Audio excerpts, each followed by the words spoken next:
channel 158, the free Odyssey app, and of course, streaming live on YouTube. 855-212-4227 is the number to jump on in. 855-212-4227. You could always get at me on Instagram, where I'm straight flexing, or via the good old cesspool of Twitter, X, at Zach Gelb. That's ZachGelb. I got Manny Rodriguez. I got Moist Mike. We are rocking and rolling with you all the way up until 6 p.m. Eastern, 3 p.m. Pacific today. We'll have 3 guests join us along the way. Former Colorado football coach Mike Sanford will stop by 20 minutes from now. Jake Chaney, the Wisconsin linebacker, will join us at the top of the hour as we'll preview the Badgers in the final hour of the show. We continue day number 2 of our NFL preview, doing each and every team around the country. Yesterday, obviously, we discussed the Denver Broncos. Today, we'll turn our attention to the terrible towels with the Pittsburgh Steelers and welcome in a friend of the show, Brian McFadden,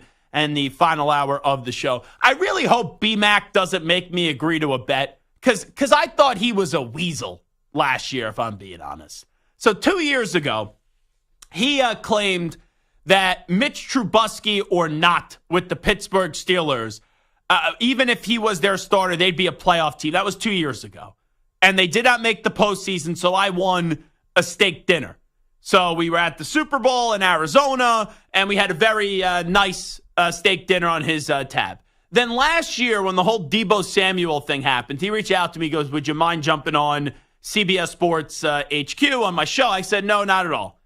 And in that conversation, where I'm going to sound like a douche when I say this, but who cares, where I was helping him out, being a guest on his show, he goes at the end of the conversation, what do you think about your Pats this year? He's like, let's make a bet. And I'm like, I think the Pats are going to suck this year. And that was me a year ago. I go, I think the Steelers are going to be better. He's like, oh, well, if the Steelers finish better than the Patriots. He said to me, look, we got to bet a steak dinner. And I go, I don't believe that's going to happen. He goes, oh, don't be weak here. Don't be weak here. And if you tell me don't be weak, of course, then I'm going to go take the bet. Wow. So maybe that's a flaw by your boy. So I was annoyed, and then I had to go pay for a steak dinner for him this year. And we went with the group of people, and one of the friends that he bought left the dinner early without paying to go host his radio show or whatever the guy was doing. I think he works for VSiN. And then I had to pay a little extra more for his friend as well. So that was basically like I lost 2 bets when I only lost 1 bet, and I didn't want to make the bet to begin with.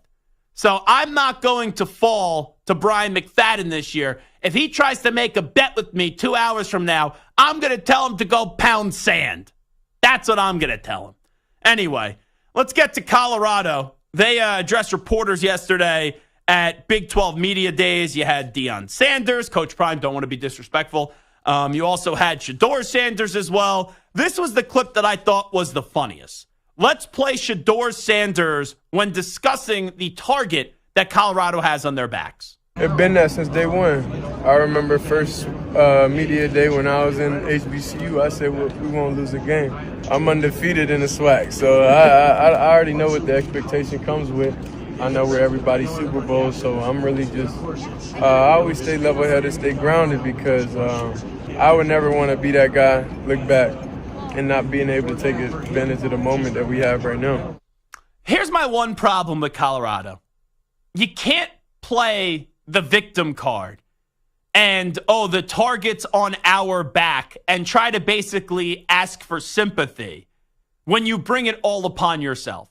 And I'll be abundantly clear. I don't dislike Colorado. I like Shedeur Sanders. I like Coach Prime. I love Travis Hunter. You know, I like some of the big-time stars and obviously the personality and the brand that is Deion Sanders. But they make the hype. They bring the attention to themselves. Like, quite frankly, on the 11th day of July in the year of 2024, we shouldn't be leading the show with Colorado. But Colorado is an attention magnet because of the way they operate their program. Where, let's be real, when Coach Prime got there, they were 1 win the year before. And when you start out the season where you're 3-0, when a lot of people thought you'd only win like 4 games that year, and you start out the season 3-0, yes, expectations change. And last year, when the expectations changed from where they were all throughout the offseason, then through September, where they have a 3-0 record, they failed in the last 9 weeks of the season. After starting 3-0, that team was 1-8 down the stretch a season ago. So you can't tell me, and I appreciate the confidence. I do.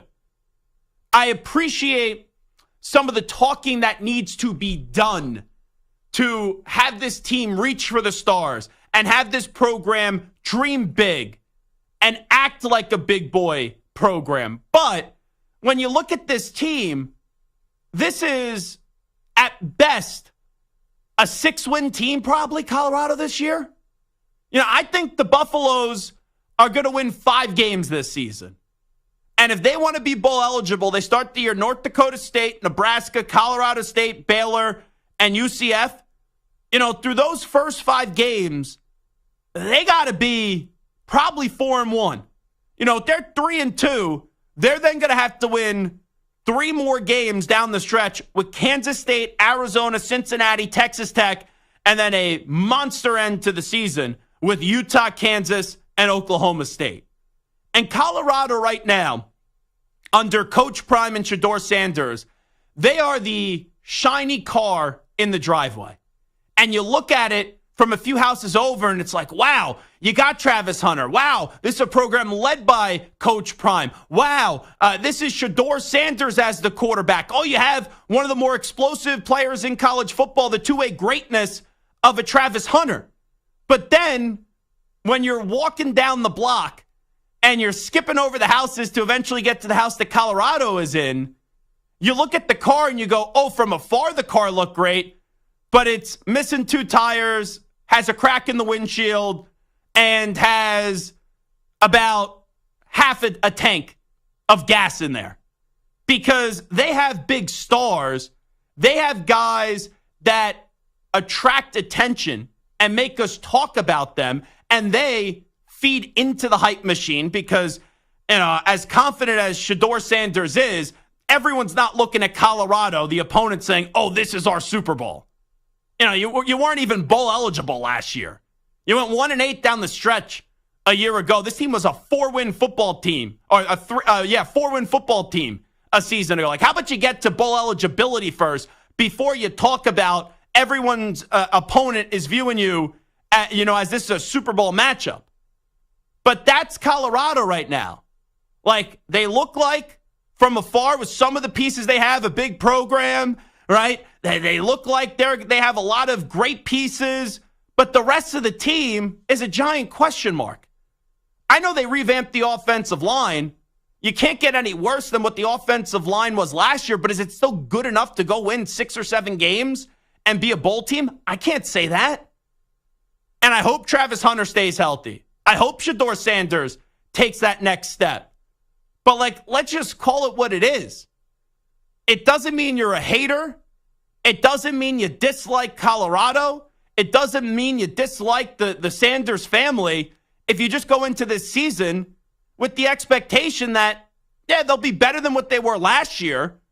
But what they were last year was a football team that won 4 games. So if they're better and I give them 5 wins, even if I'm being generous, I say they get the 6 wins, which I don't think they are because I don't think they're going to be bowl eligible. It's not as if this is a program that everyone else is fearing. There's a difference in saying we fear a program. Like Georgia's feared. Obviously, they're the creme de la creme team. There are big programs that are feared. Alabama under Saban, feared. Michigan, the last few years, feared. Like, there's certain programs that you fear because they are the best of the best in terms of attention, in terms of creating clicks, creating talking points. Yeah, Colorado's right at the top of the list. They are an entertaining story. But pound for pound, when you look at college football, they'd be lucky this year to be bowl eligible. They'd be lucky to be a 6-win team. And they're actually, the Big 12 is a solid conference. It's a gritty conference. Utah, I think, could be a great team, but I don't know if there's any great teams. And last year they played in arguably the best conference in college football, which is ironic because now the conference doesn't exist in the Pac-12 and with all the teams that have jumped ship. But you look at the Big 12 now, that's still going to be a tough road to slay. And you're going into a new conference, and you look at this team early on, sure, they got a big quarterback. They got a big two-way player, with what Travis Hunter does defensively and also in the wide receiving room. But are you built well enough in the trenches? Because last year, early on, it was like, the speed for Colorado kills. Oh, look at the speed. They could find a way to be fine, even without the great play in the trenches. But as we have seen, and you don't need a PhD in football to figure this one out, until you actually get the trenches right, you can't be a program that people fear. So for Colorado, all I'm saying is, I did laugh yesterday when I heard Deion Sanders play you that clip that we led the show with a few moments ago. Oh, we're every other opponent's, they view us as the Super Bowl. No one does. I know you beat Nebraska last year. Nebraska's not walking in saying, oh, wow, we're playing Colorado. This is a Super Bowl. Utah, who's won 2 Pac-12 championships, isn't walking in up against Colorado and saying, on that November 16th matchup, this is a Super Bowl feel. Kansas, who's had an incredible turnaround under Lance Leipold, they're not walking in saying, man, we're going up against Alabama, a program that would have a championship feel. And I could tell you, Mike Gundy, who knows what the heck he's ever going to say. But Oklahoma State is not doing that either. Kansas State, Arizona, those programs aren't doing that. But we'll learn a lot from Colorado early because they got to be almost perfect early. Because last year, they responded to their own credit. They deserved it because they got the victories. They had a 3-0 start, and they won 1 game down the stretch. So you better take advantage early because when you just look at the schedule, it could go their way through September. But once October hits, you play Kansas State, you play Arizona. In November, you got Utah, you got Kansas, you got Oklahoma State. Those are 5 really tough teams. Will they get a victory up against any of those 5 teams? I can't sit here and say so. But if they could find a way to beat North Dakota State, Nebraska, Colorado State, Baylor, and UCF, or just be 4-1 through those 5 games, the attention, the buzz is only going to grow more and more. But then you can't plummet down the stretch. Because last year, they were the epicenter of college football through the first 3 weeks of the season. And then Dan Lanning laughed them off the field, and they were never able to regain that feeling of, okay, something special is brewing in Boulder. So there will always be skepticism even if they start off hot. But if they don't start off hot, it's going to be a disappointing season for Colorado. A successful season this year is just getting to a bowl game. It's not winning the Big 12. It's not being a college football. I don't think those things are attainable. Just get to 6 wins. And if you get to 6 wins, I think it's a heck of a coaching job by Coach Prime. So here's the poll question. Will Deion Sanders get Colorado to at least 6 wins this season to be bowl eligible? Right now, 62.8% early returns say no. 37.2% say yes. I think it will be close, but no cigar. I have Colorado winning 5 games this season. We'll take a timeout. We will preview the Big 12 when we come on back. We will talk more Colorado with the man that knows the program very well and Coach Mike Sanford, who will join us on the other side. It is the Zach Gelb Show, off and running on a very busy Thursday right here on the Infinity Sports Network. You're in a 5-minute break.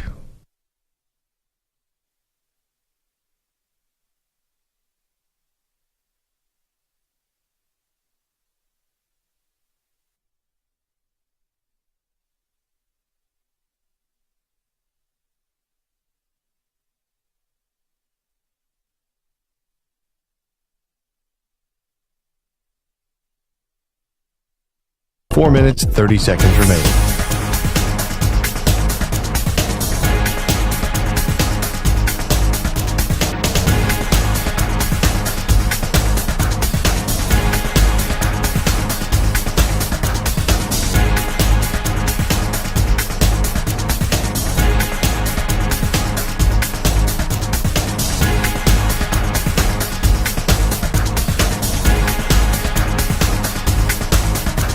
4 minutes remaining.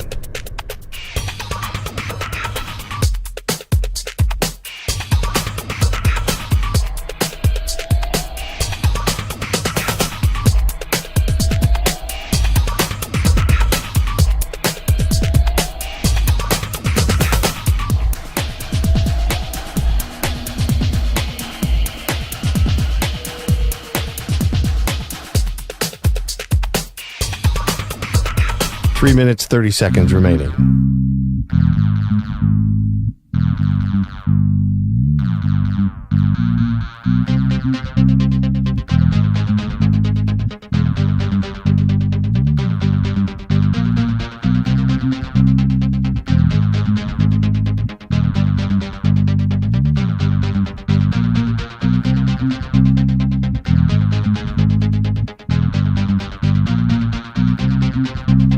Three minutes remaining.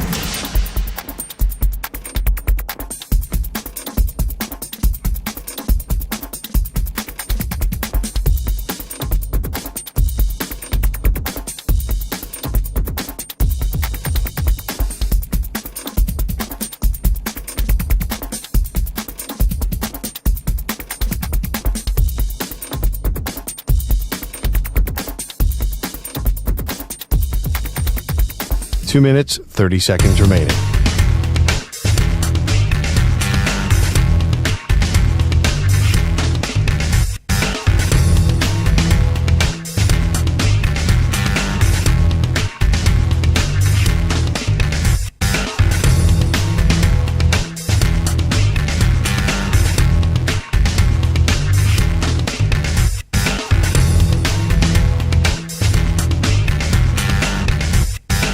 Two minutes remaining.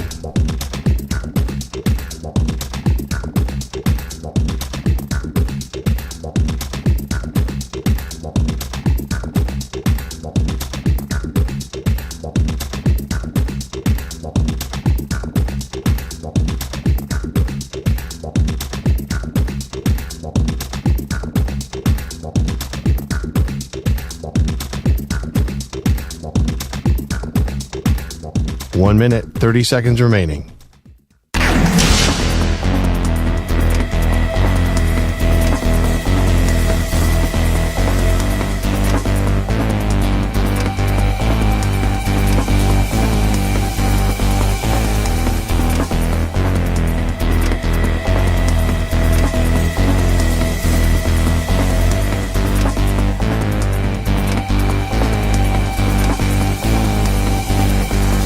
One minute remaining.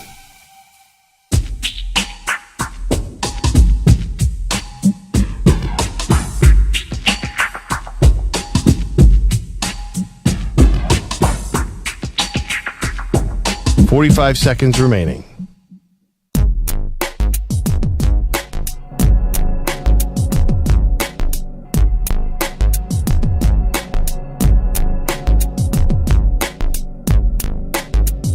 Thirty seconds remaining.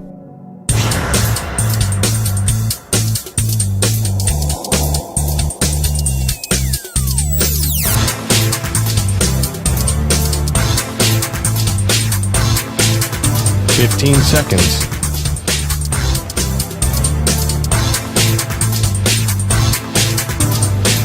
Break ends in 5 seconds.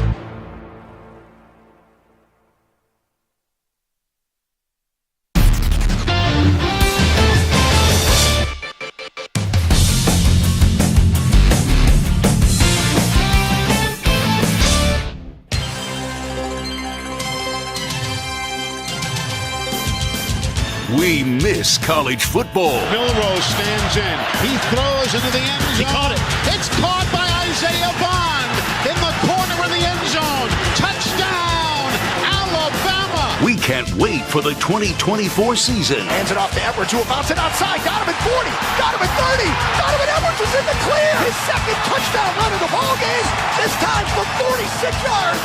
And Michigan has taken a 13-3 lead on the second touchdown of the night from the man who was not tripping. And we're counting down the days to kick off. Are we there yet? No. Are we there yet? I said no. Are we there yet? What's wrong with your ears? Here is your college football fix, only on the Zach Gelb Show. Alrighty, in Las Vegas, you have the Mountain West Conference, also the Big 12, meeting the media. I've seen that Mike Sanford, the former coach at Western Kentucky and Colorado, has been on the scenes, boots on the ground, and right now he is joining us, I guess, from a closet at Mountain West Media Day. What did you just jump in, Coach, to like some closet? There's a bunch of boxes in the background. Where the heck are you?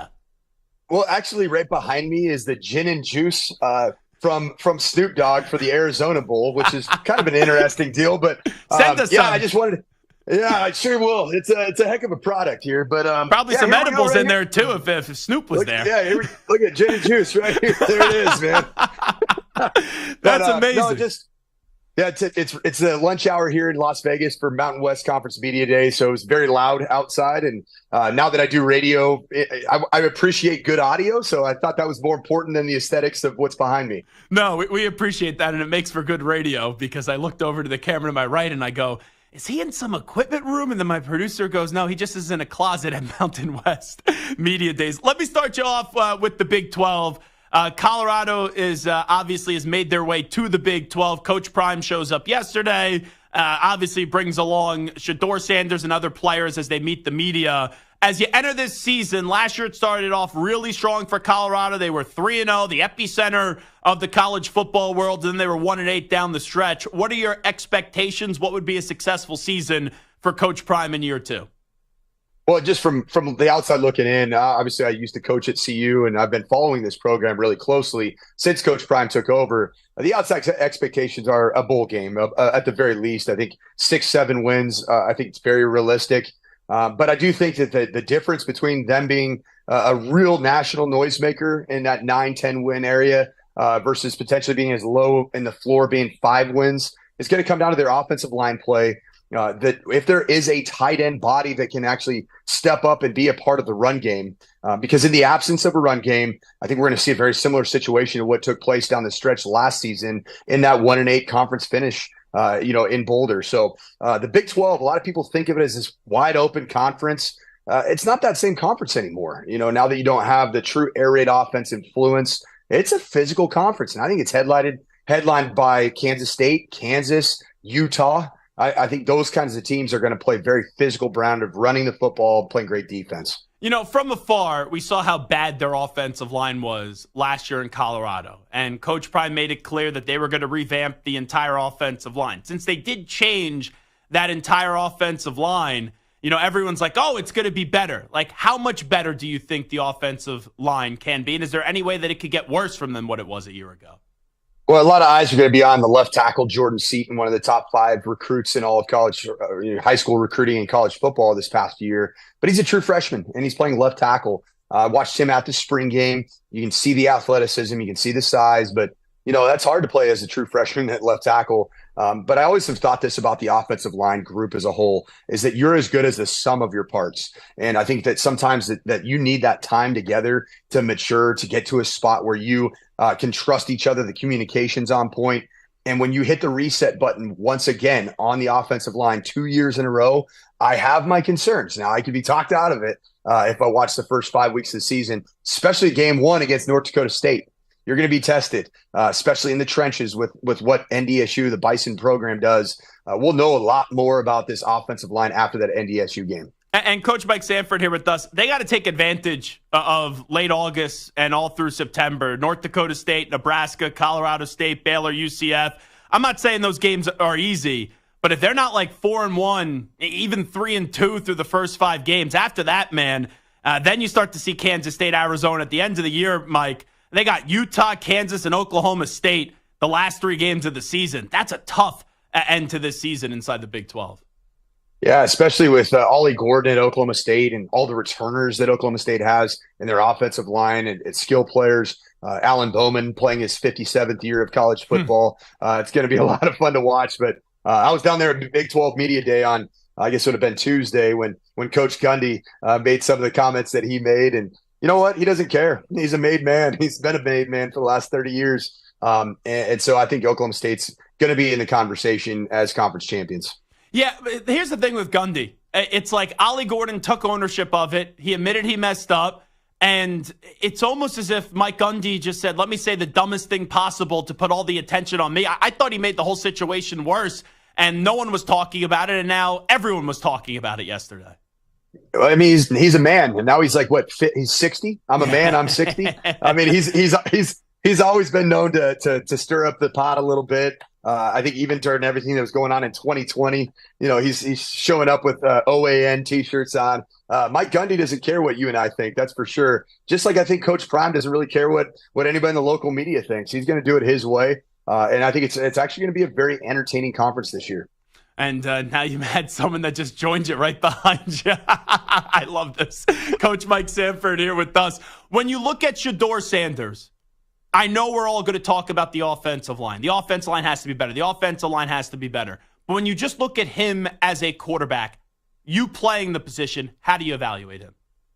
Well, I think he's a dynamic thrower of the football. Recently, there was a comp made to Shedeur about Geno Smith. And a lot of people thought that was an unfair comp, that Shedeur is way better than Geno Smith. Geno Smith is a tremendous thrower of the football, and he's an NFL starter. I think that he has the arm talent to make all the throws. But the greatest trait of Shedeur Sanders is his ability to just see the field, see all 22. He just has a natural feel for open space, for understanding how to extend a play and throwing completions down the field. They're going to have great skill players again. Travis Hunter and Horns, these guys are going to be really good. Javonte Lester. But I do have some questions about the sack number, 52 sacks. If that's halved, then I think this team is going to compete in the Big 12. If those sack numbers stay in the 40, 50, 60 range, I think the draft stock is going to take a major hit, and I think the team is going to fall apart late down the stretch because you can't let your quarterback get hit like that. So Shedeur's got to throw the football away at times. He's got to know when enough's enough, and you just don't have him to be open right now. He's got to be able to throw the ball out of bounds. For his ceiling and then his floor for the NFL draft, what do you think the ceiling is for Shedeur Sanders, and then what do you think the floor is? Well, this is a really interesting group of quarterbacks in this draft class. I think there's a lot of unknowns. I think Quinn Ewers and, Jackson Dart's a guy that I really like. I think he's going to have a very good year down there at Ole Miss. It's going to be interesting to see what happens at Georgia, how good, they're going to have a great surrounding cast this year. But I do think that Shedeur is one of the more intriguing quarterbacks in the country because of that trait that he showed in Colorado State game against TCU, even against Arizona State. The guy he's got an ability to win games late. He calls it Brady mode or legend mode, and he does it. Like there's one thing to say it in the offseason, but he did it in 3 games against Power 5 and a Group of 5 team. So I think that he could certainly end up being the first quarterback taken in this draft. I just don't know if this is going to be a draft that's going to lead with the number 1 overall being a quarterback. When you take over a program, right, like what the Shedeur Sanders and Coach Prime did and how much building they had to do, you have to bring some confidence, obviously. There's going to be swagger, and that the Sanders family is always going to be confident. But Shedeur yesterday saying every opponent views us as if it's the Super Bowl. Like, does anyone look at Colorado and is intimidated by Colorado going into a game? Like, hey, I get it, there's a lot of attention going into that matchup, but there's a lot of question marks like we've been discussing with this team. Yeah, I think it's maybe not the Super Bowl in terms of intimidation, but I think a lot of people are envious or are bitter about how much national media coverage that Colorado gets. I mean, we're talking right now on a national program, Zach, about a team that went 4-8 last year. So don't think that doesn't, get in the crawl of other programs when, they may have won 8, 9, 10 games last season and they have all their returning players coming back. I think that there is a circle the Colorado game factor for everybody. And I think a lot of it is just they're sick and tired of the narrative from a national perspective. 2 more. Coach Mike Sanford, kind enough to join us from Las Vegas.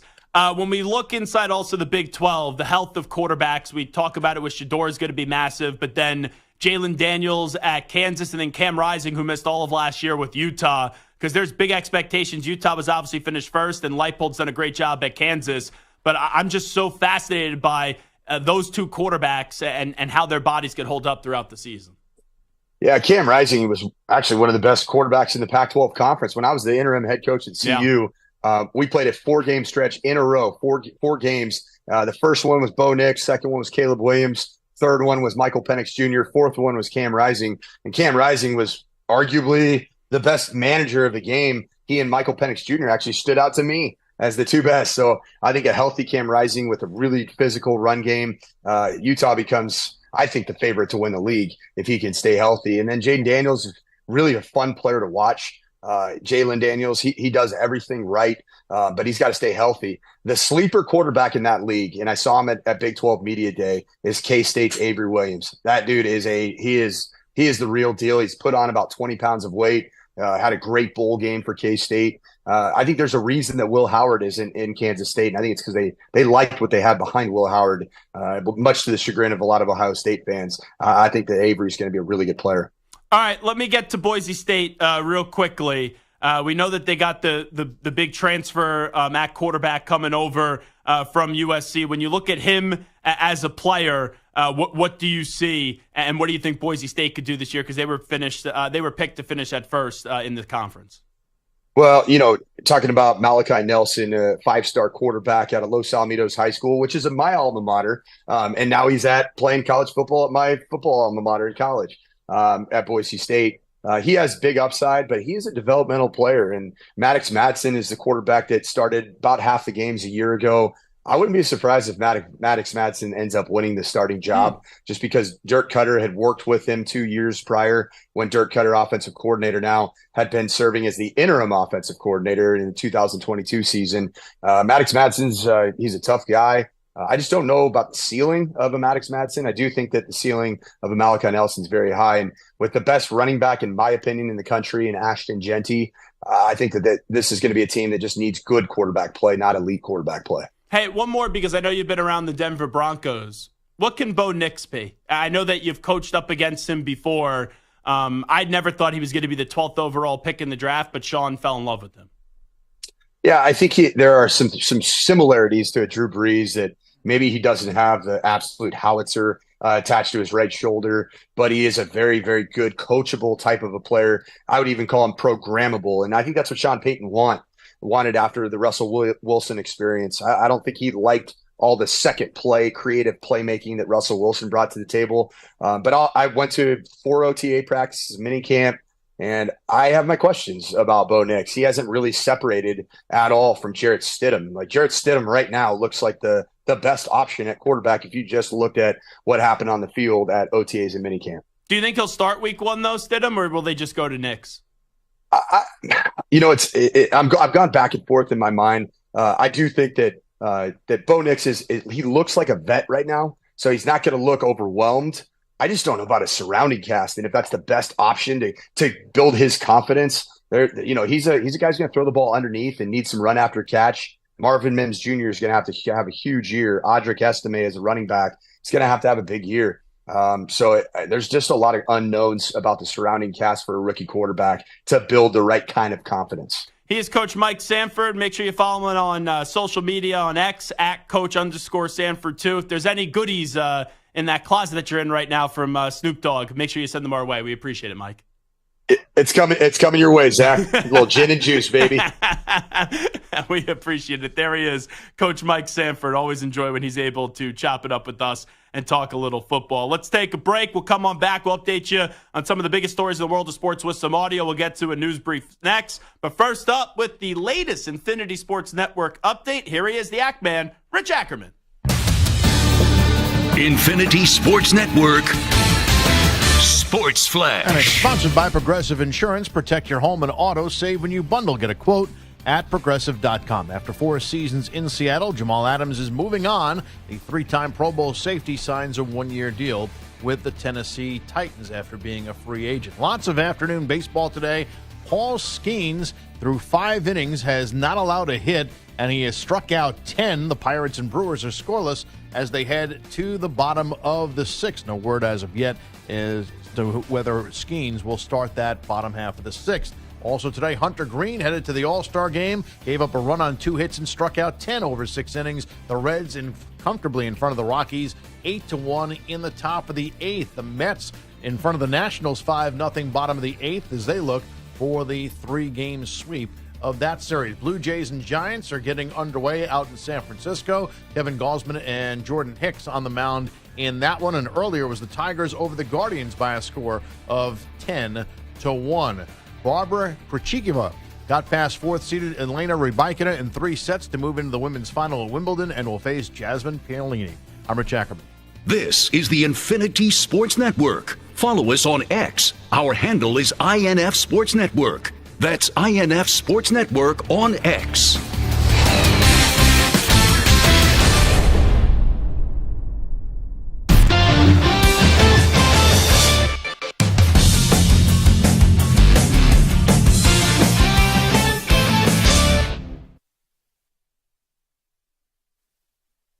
You're in a 5-minute break.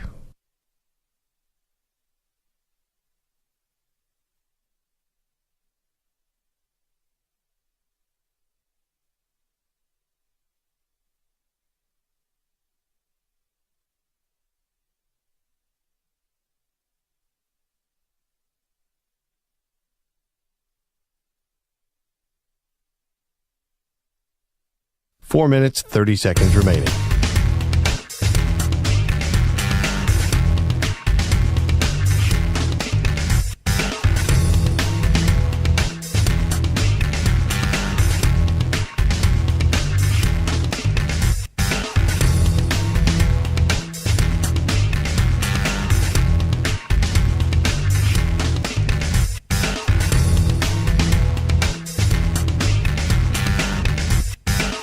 Four minutes remaining.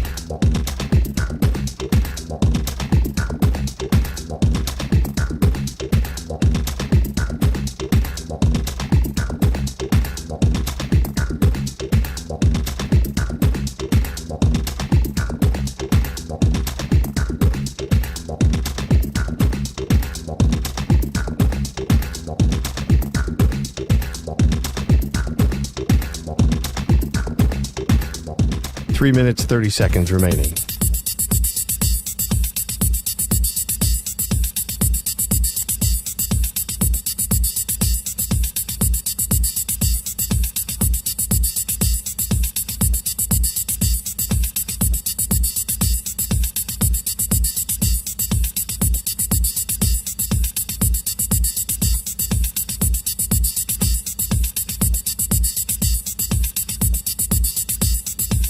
Three minutes remaining.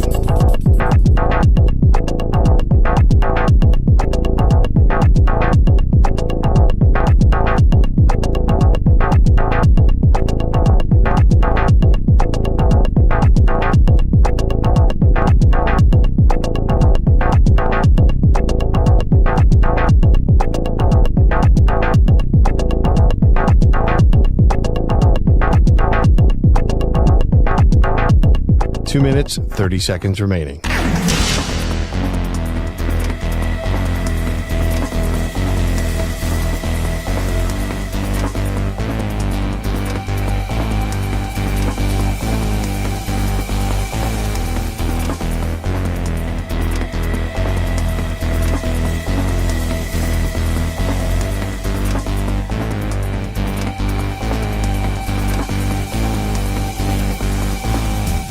Two minutes remaining.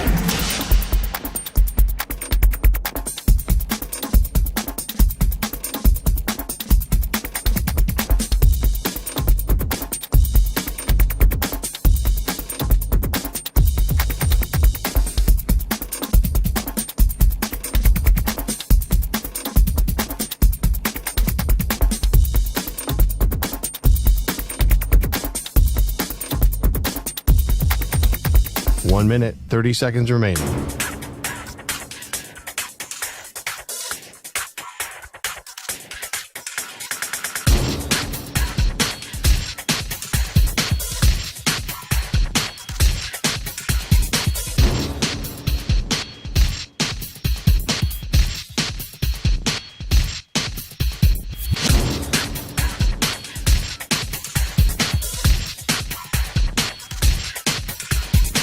One minute remaining.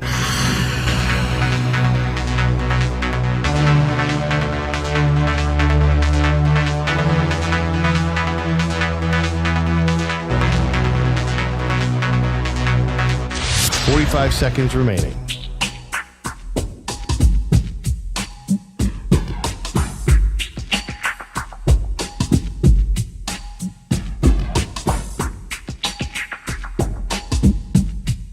30 seconds remaining.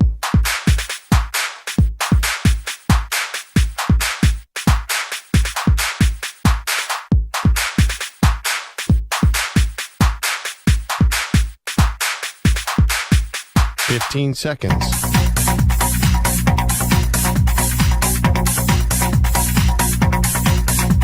Break ends in 5 seconds.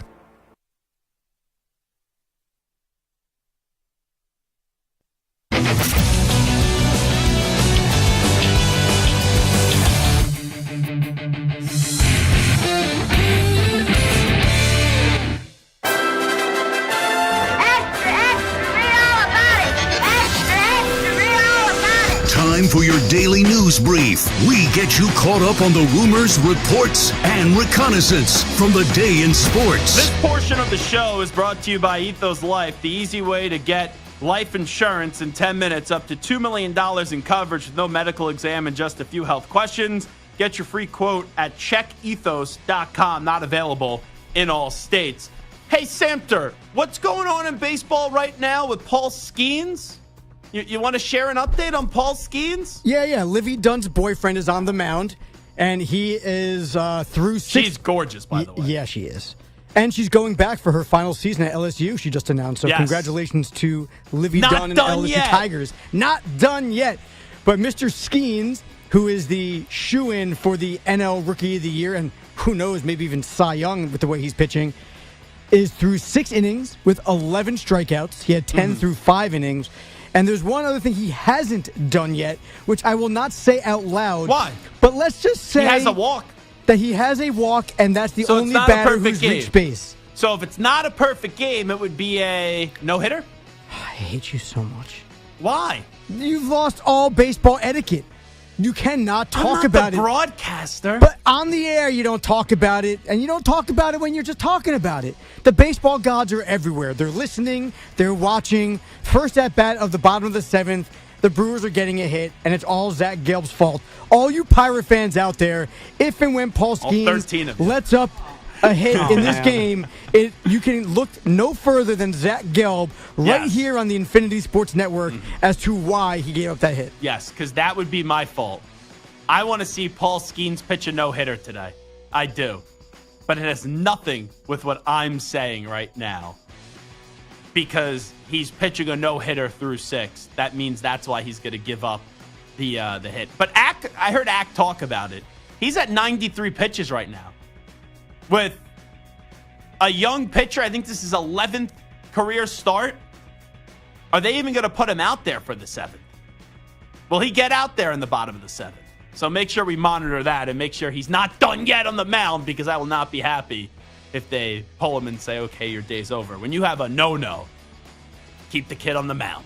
And it'd be great if Paul Skeens could do it, because Rob Manfred can't market Major League Baseball, but Paul Skeens and Livy Dunn have done more than Manfred's ever done in terms of marketability for Major League Baseball. I will say this. In his starts so far this season, he has 4 outings over 100 pitches. So he's at 93 now. Yeah. Right? His last outing was 107 pitches, which was his career high. So maybe they're trying to keep him down a little bit. But if they're comfortable putting him out for 107 pitches, then I feel like with that word on the line. A what? Sorry. We have grown adults listening to us. They need to know what's going on. Without allowing a base runner on that isn't a walk or an error. So a no-hitter, okay. I hate you so much. Then it's possible that the Pirates maybe let him extend a little bit past 107, which could get him through the last 3 innings, depending on how good he's pitching. But it does not seem like that he's going to be able to go the full 9. I hope so. I hope he gets through all 9 innings and gets the no-hitter. 170 pitches? The craziest thing, and listen. No, here's the craziest thing. How old are you? 44. You're 44 years old. You're a grown man, and you actually think me saying no-hitter is going to impact this. 100%. The funny thing about Paul Skeens, while he's making his run at LSU, as good as he was playing, and then all the way up to the draft where he was the number 1 pick. Yes. The thing that people knew about him most was that he had a weird mustache and that he was dating Livy Dunn.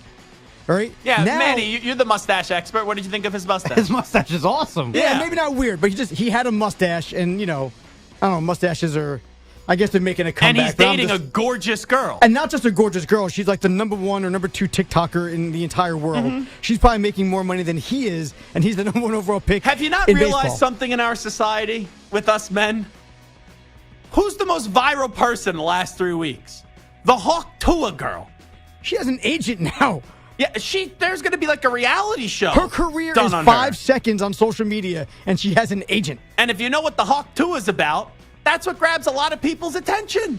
And then, Paul Skeens is dating someone that's on TikTok all the time, and you see she's gorgeous, and she's an incredible athlete too. Yeah, that gains people's attention. A lot of people. Sure. Not surprising. No, it's not surprising. I'm just saying it's amazing to see Paul Skeens now making, I don't want to say a name for himself. He won a national title, was the number 1 overall pick. But like now, he's bursting onto the scene. You take the combination of the social media influencer and Livy Dunn and dating her and like what that means. It's the same thing as publicly. Taylor Swift's boyfriend. You know what? We never even Yeah, knew but- about him before But the started difference dating was- Taylor Swift. Yes, but that's part of it, right? Like He was some scrub, right? But Travis Kelce was not only a great player and a champion, he was also a social media and a media darling Jokes are as well. only funny if you get them. I'm just saying, Paul Skeens, this is like a perfect storm where Paul Skeens can become, I'm not saying the face of baseball, but he's becoming one of those guys where like he's becoming bigger. He has a personality. Yes. Oh, Mike Trout. And he's dating Livy Dunn, and Yes. he's the best pitcher in the NL, and he's dominating, and he's about to throw a N-O-N-O. An N-O-O, a no-no. Yeah. I'm glad you guys No, can no, spell. Nunette. I'm glad you guys can spell. I'm just making sure. You know, I was operating like I was a child, and I had some problems spelling things because Sanford's acting like a big child today. Here is Coach Prime, Deion Sanders. He says there's different expectations for Colorado than everybody else. Do you feel an obligation with whom you are to perform at a higher level or coach at a higher level? Yeah, yes, I'm judged on a different scale. My wins are totally different than your wins. Your wins, you just judge in football. That's why I have to start out and give you education and academics and so forth. I have to give you those things so you understand there's a greater scope. I can't win 9 games and our GPA suffers. Our GPA can't be high, but we lose another 8 games. We can't not go and grab high school players and you got a bunch of guys in the portal, out of the portal that's getting incarcerated. My wins are different. We have to win in every area. That's the way we're judged. And I'm cool with that because we come a little different. I could guarantee you this, that if Colorado won 9 games this year and they had a horrible GPA, no one's sitting here saying, man, Coach Prime, bad coach because the GPA dropped. Give me a break. Here is Coach Prime on Shedeur Sanders and Travis Hunter in the NFL draft. They could be 1 and 2 based on need and desire from the league. They could be 1 and 2. I don't see many flaws. If there's any flaws in their games, they don't give a darn about that, though. What they want to do is win. They want to win, and they want to go out winners. They don't give a darn? Is that what he said? That may be what they want to do is win. They don't give a darn about that, though. I love that. I like when he says bull junk. I say now bull junk on the air. When I don't give a rat's ass about something, I may say I don't give a darn about it. They don't give a darn about it. That's terrible. Yes. 4-letter word, knucklehead. Let's get to Coach Prime again. His thoughts on his sons going to the Raiders. I'm not a gambler, so I'm not with all that. But that'd be nice. He has a wonderful head coach, a wonderful president in this organization that I think I'm meeting today, actually, right? Yeah. So that'd be nice. I've been looking around the stadium. Talk to us. It's a nice stadium. It's nice. Here's why I like Coach Prime if I'm a player, if I'm a recruit. It was actually what he said about Shedeur and Travis Hunter. You know, his mind goes to the place, they could be 1-2 in the draft. You will have a great hype man in Coach Prime as long as you go to his program and you have a good connection with him. Obviously, it's his son in Shedeur Sanders, but he does a great job marketing his program, but now you got to start winning some games. Here is Jalen Johnson of the Bears. He was on the Jim Rome show right here on the Infinity Sports Network, and he was asked about his Hollywood comments from before the draft or right when the Bears were taking Caleb Williams and saying that the Hollywood stuff is not going to fly in the locker room. Even when I did say that, I was never accusing him of being that type of guy. I think more so the guy taking it out of context. But I feel like with it being reality now, having him in our locker room and building, I mean, he's not like that. I think it's something that the media and that certain people put on him from the outside looking in, and people kind of see the way that I guess the way that he carries himself, and they could feel like he's Hollywood, I guess. But I mean, actually being around him, talking to him, seeing him with his families and different things like that, talking to the rookies. I mean, he's not like that. So I think for me, it's kind of a weird situation to be able to like see him in person and kind of think like, what was everybody like talking about? Like, what was the issues, the concerns? But I mean, he fits in perfect. I mean, he comes in to work. He was the one that said, quote, "You just humble yourself coming in the building. You can't bring that Hollywood stuff into the building, especially not with guys who have played this game at a high level for consecutive years in the league. It's just something that guys like myself, guys like Tremaine Edmonds, TJ Edwards, Keenan Allen, we're going to see through that. What you did in college, the Hollywood stuff, it's like, nah, you got to prove yourself." I don't think he's wrong. And maybe Caleb Williams, the perception about him was wrong. There's a chance. But don't give me, after you say something, oh, I was taken out of context. Come on, you weren't taken out of context. Now you're just backpedaling. Not just because you're a corner, it's because now Caleb Williams is actually in your locker room. Here is Klay Thompson on his father's reaction when his dad, Michael Thompson, the former Laker, and still a part of the organization now on their broadcast team, was not happy with Klay saying no to the Lakers and hello to the Mavericks. Yeah, my dad was disappointed. I haven't talked to him much about it, but at the end of the day, he was happy for me. He was a little selfish in his business interest because he wanted me to be at home with the family.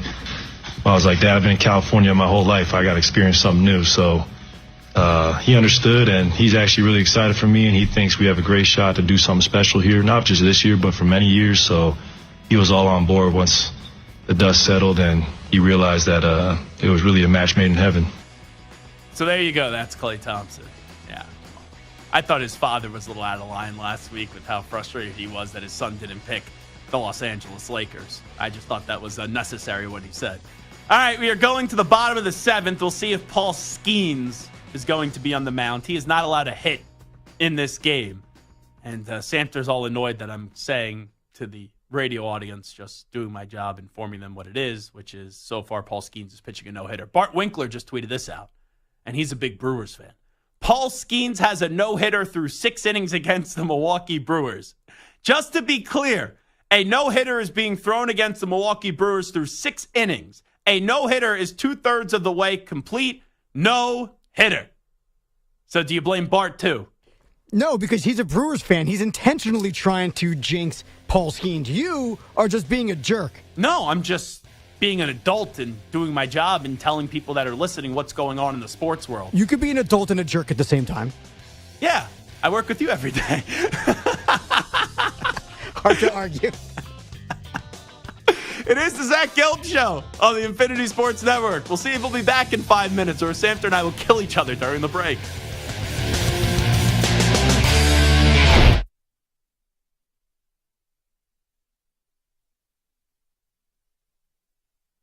You're in a 5-minute break.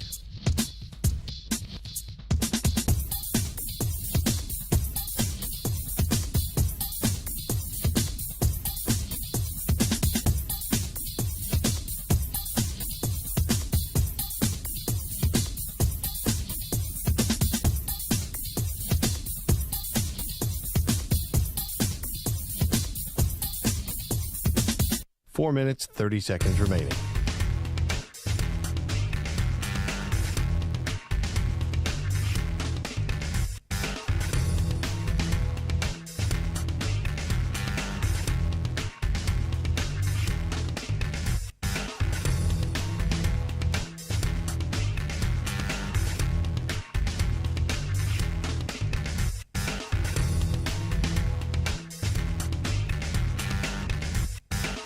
Four minutes remaining.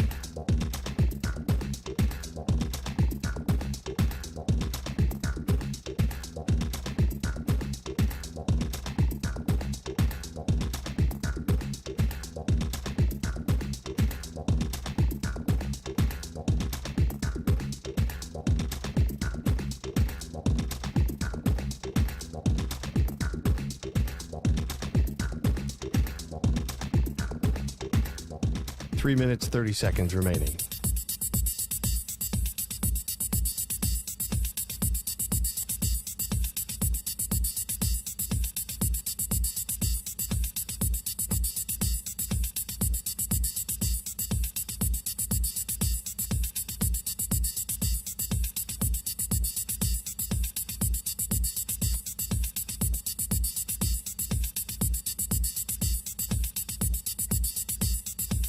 Three minutes remaining.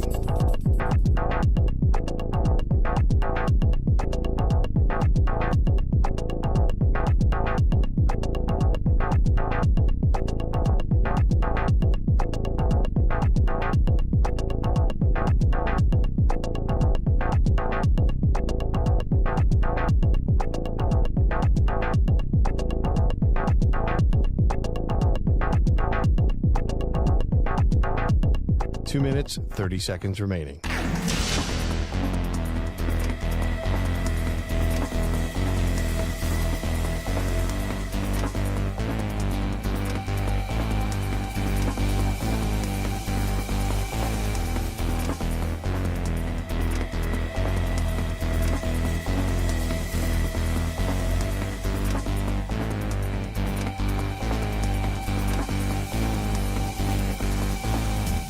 Two minutes remaining.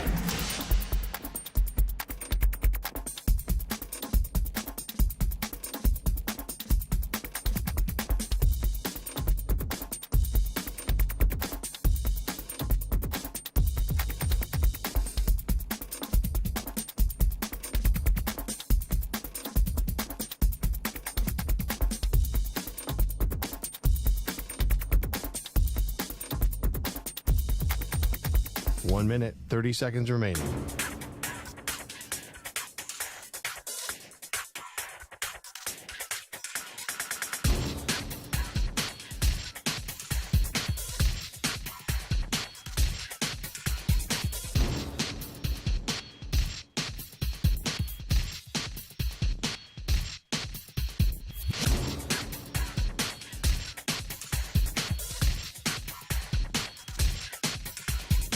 One minute remaining.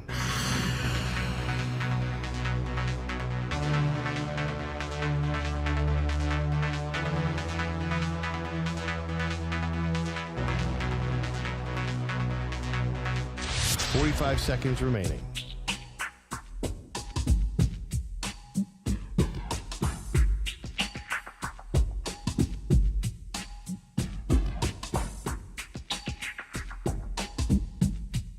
Thirty seconds remaining.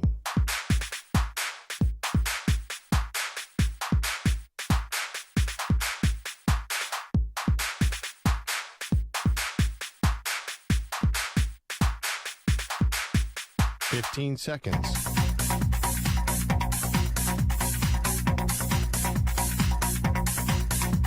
Break ends in 5 seconds.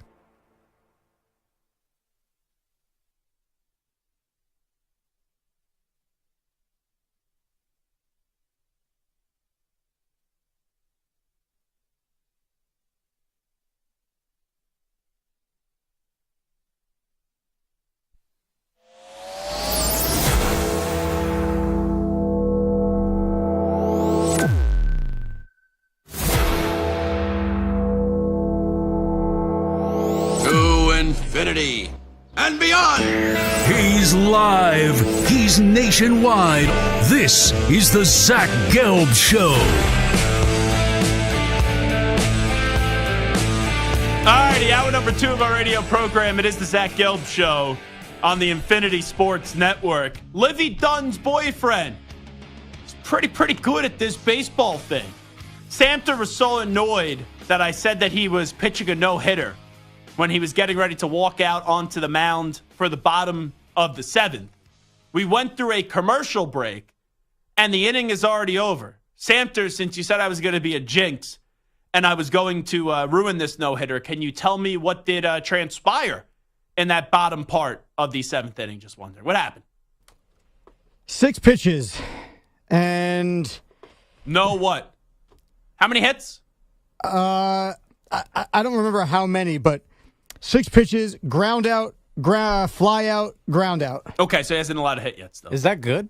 99. So he started the inning with 93 pitches. He now has 99 pitches. His career high is 107 pitches in the majors. And it seems like as long as he can have a quick eighth, they should probably give him an opportunity. But, like, as a Met fan, you should know this with Johan Santana. Johan Santana pitched 145 pitches or whatever.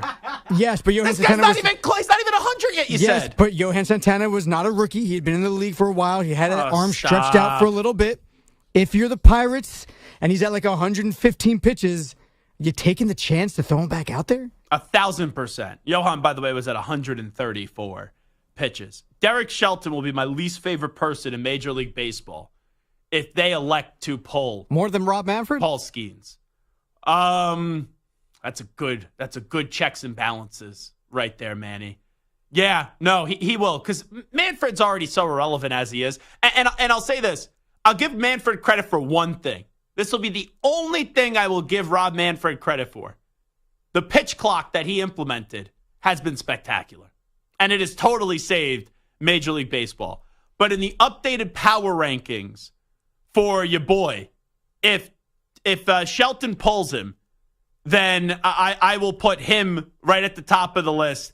And actually, I got to put Ben Sherrington, the general manager, there as well, because how much of that decision is actually Derek Shelton?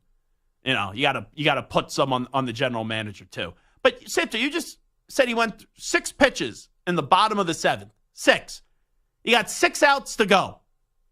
You know, take the analytics and shove them. Throw them in the trash. Put them in the paper shredder. Guy's 22 years old. You said when you look at his pitch counts so far this year, his highest, I see 107. That was against the Mets on July. Yeah, the highest was 107. He's gone 100, 1, 2, 3, 4 times. He's at 99 right now. Yeah, you stretch this baby out. Well, so he's averaging 14 pitches an inning. So if you equate that out to the 99 that he has for 2 more innings, if he ends up doing 14 more pitches, that's on pace for 127 pitches, which is 20 more, which is a significant number. That's about 20% more than his career high. So it's a question mark. We've seen it before. Can I just speak for the common man? Can I speak for the man's man here? This is why some people don't like sports right now. You have a youngster who is in his early 20s. He is at 99 pitches. His arm's not falling off. We didn't just see him struggle in the bottom of the 7th. It'd be one thing, right, if he went through a 25-pitch inning and his arm was falling off and he was gassed. He just went through 3 Brewers batters like it was me going through a buffet at ease. 6 pitches. 6 to get out of that inning. You absolutely put him out for the 8th. And you absolutely put him out for the 9th as long as he still has the no-hitter intact. But everyone now talks about this. You know, are they going to pull him? Are they going to go to the bullpen? Steve Tannen is a talk show host out in Oregon. He tweeted out, Pirates Paul Skeens has a no-hitter through 7, 11 Ks and a walk, 99 pitches. Will he come out for the 8th? If he doesn't come out for the 8th, I should protest the rest. You know, if he doesn't come out for the 8th, I'm going to protest the All-Star game. I won't watch the All-Star game. I don't even know if I'm going to watch the All-Star game. What if he starts the All-Star game? There's a good chance he could start the All-Star. There is a good chance. Right now, let me ask you a serious question. See the biggest draw in Major League Baseball right now? There's 2 other names I think of right away. Well, Ohtani is 100% the biggest draw. I would agree. So I think Ohtani is tier That's one name, and then who's the other name? The other one is probably Aaron Judge. Bingo. But I'm telling you right now, if I have a choice, and maybe because I live in New York and I've seen Judge play a few times, but still, if I'm an independent fan and I have a choice with an opposing team coming to my ballpark to see Paul Skeens pitch or Aaron Judge hit, I'm taking Paul Skeens every day of the week and twice on Sundays. He is electrifying. He is the most exciting pitcher we've seen come into the majors in maybe decades. Let's not get the last time I can remember. He's been sensational, but decades? The last time I can remember. Pedro? Steven. Yeah, when was Pedro? Pedro came into the league in what, 93? Oh, you said decades. That's a very ambiguous term. Right. Decades. Not a decade. Decades. Right. So decades. Pedro, that was, 35, 40 years ago? 1992 or so for Pedro? And even Pedro... Does that math check out? No. What was it, 30-something years? Does that math check out? Now it does. 30-something years. What did I say, 30, 40 years? I don't know what year Pedro I think you said 40, 50. Yeah, 40, 50 years. I didn't say 40, 50. I said 30, 40. I can get the tape. I can pull the tape. Manny? But hype-wise, the last guy that came in with this kind of hype... Matt Harvey? Strasburg. Strasburg had the hype that I haven't seen from a pitcher. Series? And he was good, but injuries derailed his career, and he never amounted to what we thought. I haven't seen this hype for a pitcher coming to the majors since Strasburg, and Strasburg was the highest I had seen maybe ever in my lifetime. Yeah, we definitely got to pull that and hear what Samter said, because I heard the same way that Manny heard it as well. That's a great question, though. You go around Major League Baseball. Who's the biggest draw right now? It's Ohtani, and I've gone out of my way to go to Yankee Stadium and Citi Field anytime Ohtani's in the area. But after that, Skeens is right there. I don't think it's as much of a blowout for, Skeens against Judge as you made it out to be, just because Judge is such an empowering force and he looks like a video game. But those got to be the first three names that you think of. But that's been a problem for Major League Baseball. Like, Mike Trout has been a star. I know he hasn't been able to stay healthy. But even when he was healthy, no one knows anything about Mike Trout. He's like a boring guy. Mookie Betts, big star. He's won in Boston, has won in L.A., but now is overshadowed because of Ohtani being there. Pedro, that was, 35, 40 years ago? Oh. I thought Samter was actually still talking. Pedro, that was, 35, 40 years ago? Mm-hmm. Well, how could we actually do the math on that when we get into it? Yeah, I was a little bit off. That was 32 years ago. 1992, he made his debut for the Los Angeles Dodgers. Mm-hmm. Okay. Pedro, that was, 35, 40 years ago? So I was close. I said 35, 40 years ago. It was 32 years ago. I love how worked up you get. Samter, never change. All right? I'm 44. I'm not. If I haven't changed by now, I ain't going anywhere, buddy. No, trust me. It's like when I work here, I just get stuck with stubborn producers. Like Hickey's very nicest guy in the world. How am I stubborn if I was correct in my time frame? He is stubborn. He will dig his heels in deep until he's proven to be wrong. They don't give a darn about that, though. Yeah. Oh, well, they do give a darn about that. Anyhow, we are waiting to see if Paul Skeens will come out for the bottom of the eighth. I'm assuming the top of the eighth has already started. Do we have any updates there? They are starting the... Oh, no. They took him out? Oh, my God. Middle of the eighth inning. Colin Holderman replacing Paul Skeens. Are you serious? Wow. They took him out of the game? At 99 that's pitches. Insufferable. That's terrible. 99 pitches. He just had... stop. He just had 6 pitches to get through the bottom of the 7th. He pitched 107 against the Mets. And this guy who's the biggest draw right now in Major League Baseball, you take him out? How do you take him out? Oh, that's terrible. This is the problem with Major League Baseball. Screw the numbers. Screw the analytics. Stop. Oh, Derek Shelton, Ben Sherrington, I hate you. I despise you. Everyone's watching. Everyone's loving this. He's got a no-hitter. He's been sensational through his first 11 starts. He's going to the damn All-Star game. And this guy has a no-hitter and you take him out? You're not kidding with me. They actually took him out of the game. Yes. That's trash. That's trash. Terrible. And there goes the no-no. That's just pathetic. Jake Bauer singles on a ground ball to right field. Colin Holderman blows the no-hitter. Oh, the actual... Sorry, I was taking it as like, yeah, who gives a rat's ass if they get the no-no or not No, now. it's over now. But now it's actually over. That's garbage. Seriously, that's absolutely garbage. Pirates.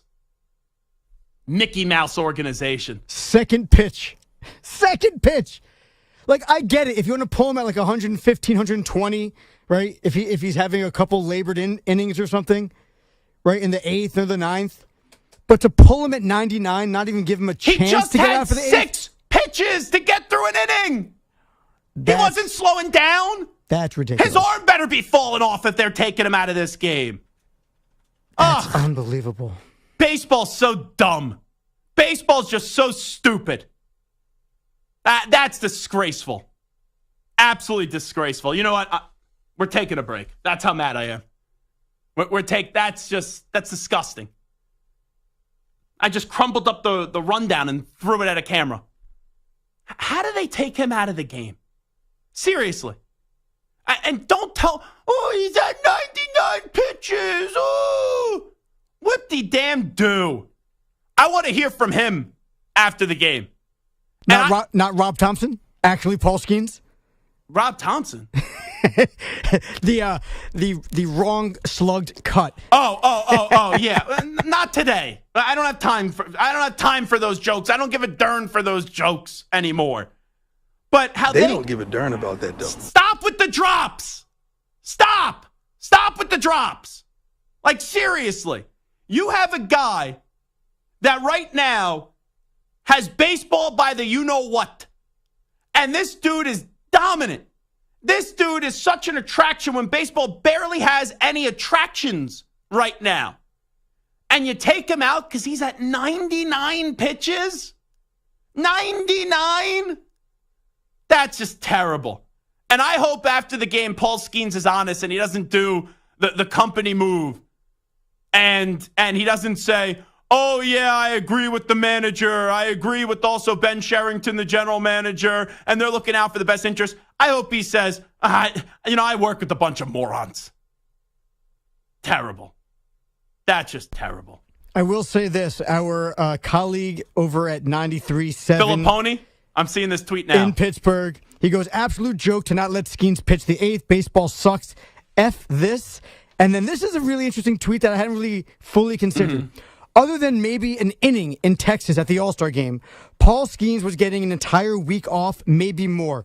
This was the perfect time to let him keep pitching. He's not wrong. He's had plenty of time to rest after this, so you don't have to worry about like a 5-day rotational, and you will get these losers that will say to me, "Oh, but Zach, you got to look at the next decade, not just one start. It's all about the numbers and this, blah blah blah blah blah." Take the numbers and shove them. Shove them up your you-know-what. I just saw a photo of Paul Skeens from Filipponi. Paul Skeens looked like he just got hit by a bus. That's how devastated he looks. He looks like Livy Dunn just broke up with him. That's how heartbroken I would be. If Livy Dunn broke up with you, that's what Paul Skeens look like right now. Like, imagine that. If she ended up breaking up with him, he would be devastated. That's what he looks like right now. He looks devastated because the Pirates are a bunch of morons. If you like that picture, scroll down a little bit. Andrew Filipponi, it's at The Pony Express. They showed the video of the manager talking to Skeens and the reaction Skeens had being told he was not going out for the 8th inning. I would have punched the manager in the face. Just flabbergasted. He should be. He's a gamer. He has a look on his face like, what the hell are we doing here? And I know Paul Skeens is projected to be great, and what he's done has been sensational. There's a lot of great pitchers that have never pitched a no-hitter. And you pull him in his 11th start, or whatever it is, because he's at 99 pitches? Trash. Absolute trash. All right, it is the Zach Gelb Show on the Infinity Sports Network. Go to a break. You're in a 5-minute break.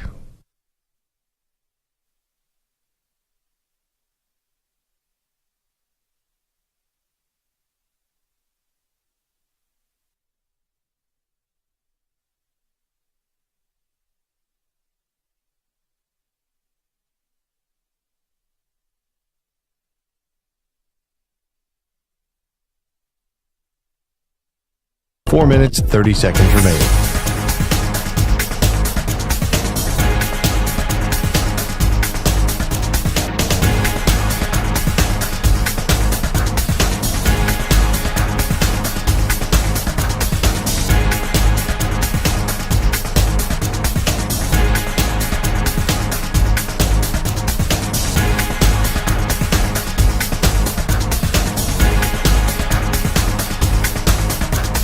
Four minutes remaining.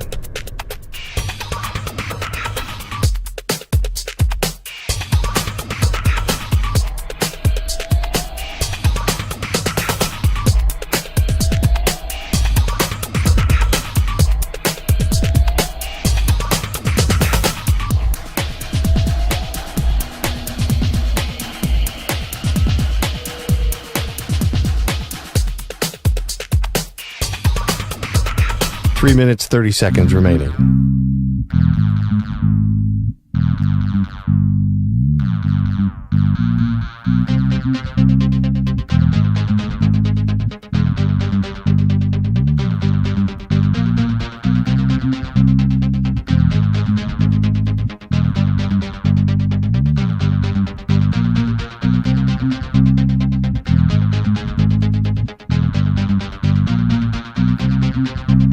Three minutes remaining.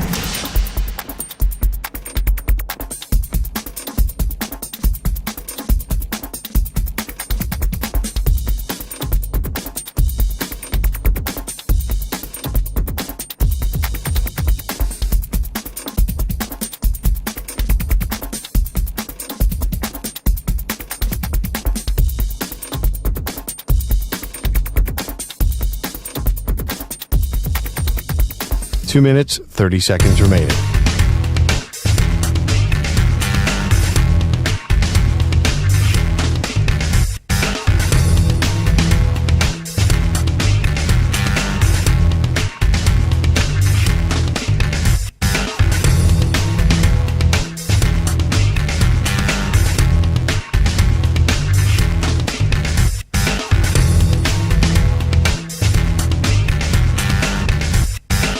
Two minutes remaining.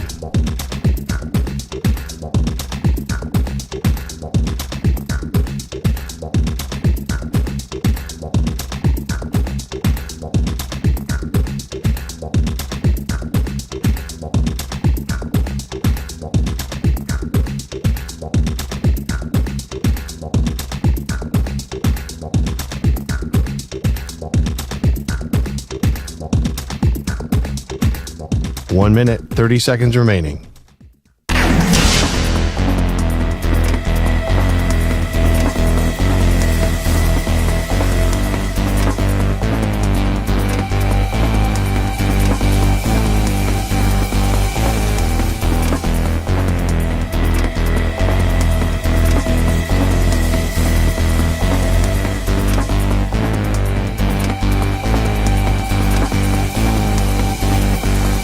One minute remaining.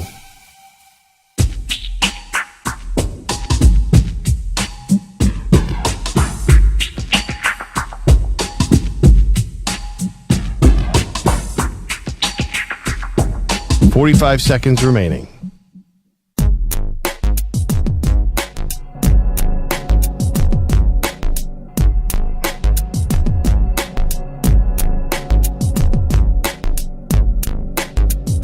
Thirty seconds remaining.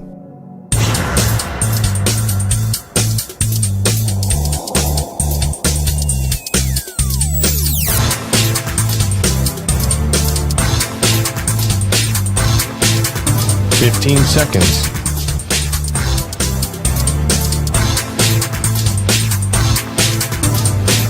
Break ends in 5 seconds.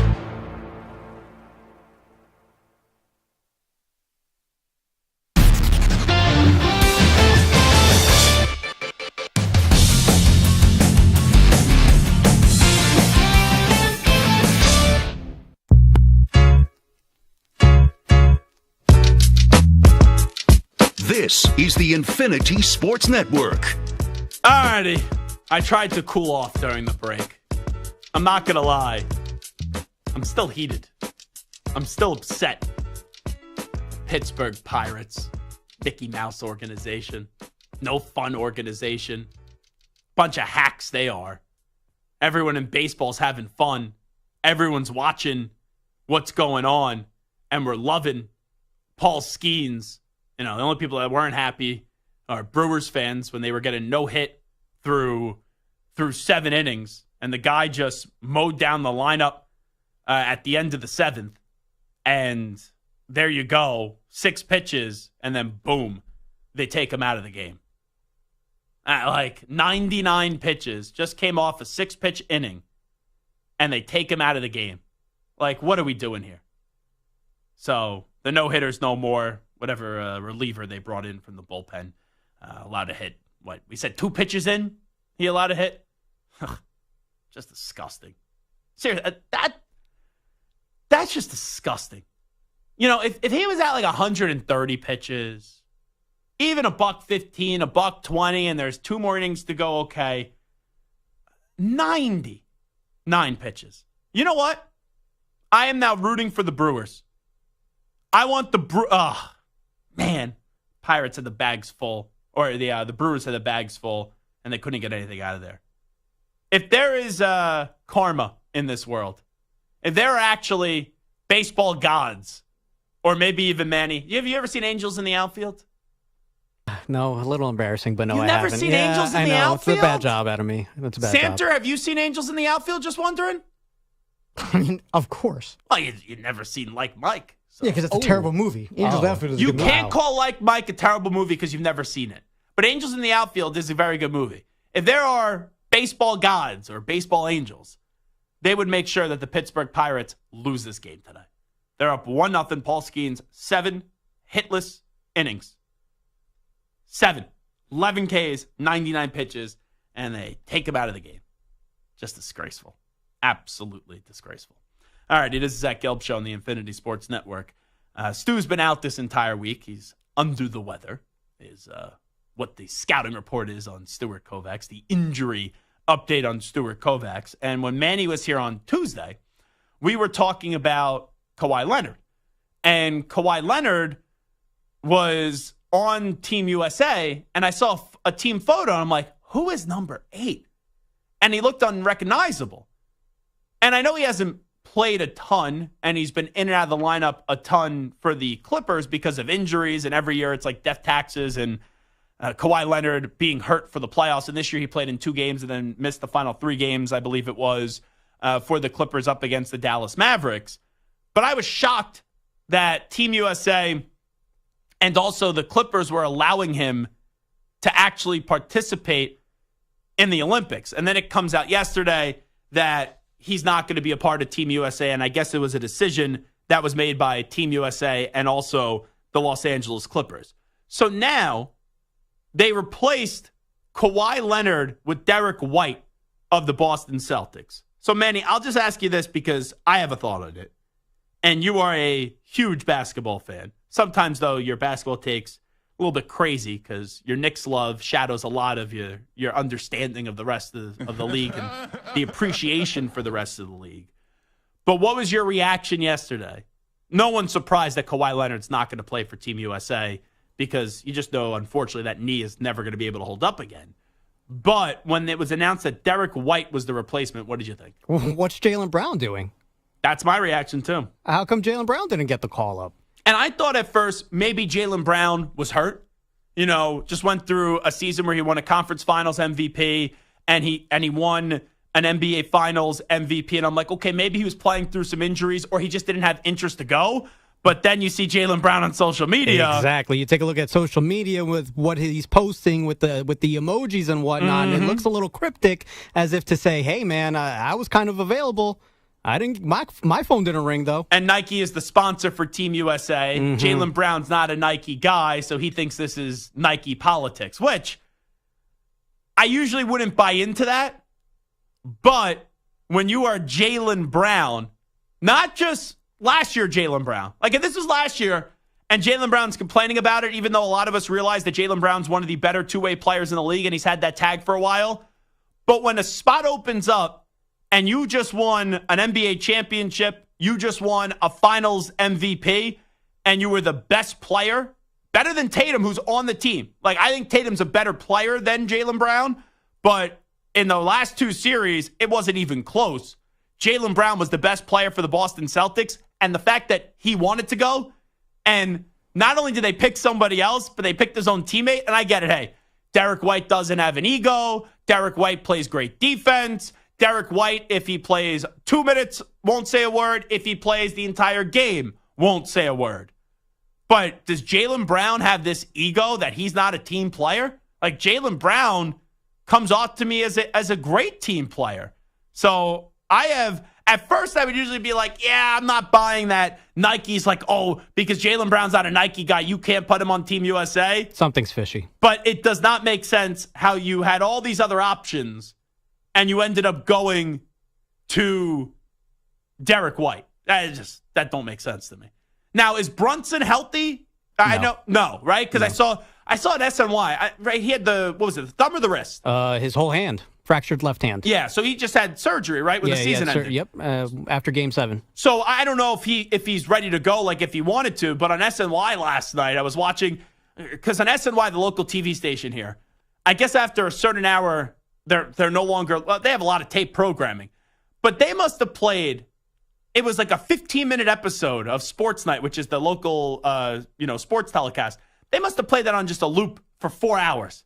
Because I had it on the background, and how many times did I hear Eamon McEnany, whatever his last name is. I like Eamon. But whatever his last name is, on SNY, I'd be like, oh, Jaylen Brown, the tease was, there's an injury for Team USA. Kawhi Leonard out of the Olympics. And Jaylen Brunson was not asked. And I'm like, isn't Jalen Brunson hurt? Yeah, Jalen Brunson is incredibly hurt. That's why he didn't get the ask. I mean, truthfully, going into the summer, I thought perhaps Jalen Brunson would be able, once the preliminary squad was announced. Because he should have been on before Halliburton. He should have been on this team. But again, with him breaking his hand in Game 7 of the Eastern Conference semifinals, all those Olympic dreams went out the window, unfortunately for JB. Yeah, but I don't get how you don't put the other JP in. I don't understand either. Derek White. Again, unless Steve Kerr was looking for somebody who wouldn't, like you said, talk about getting 2 minutes a game. This is an Olympics team. Already too much star power on the team, perhaps. This is an Olympic team, correct? Last time I checked, these are the Olympics. Not the FIBA World Cup. This is the Olympics. So the Olympics mirror an all-star team. Best of the best. When do you ever say, yeah, we're going to take like the significantly lesser player here instead of a guy that just won the finals MVP? I'm not saying what Jaylen Brown said is 1,000% right. I'm not saying that, but I can't tell you that he isn't wrong.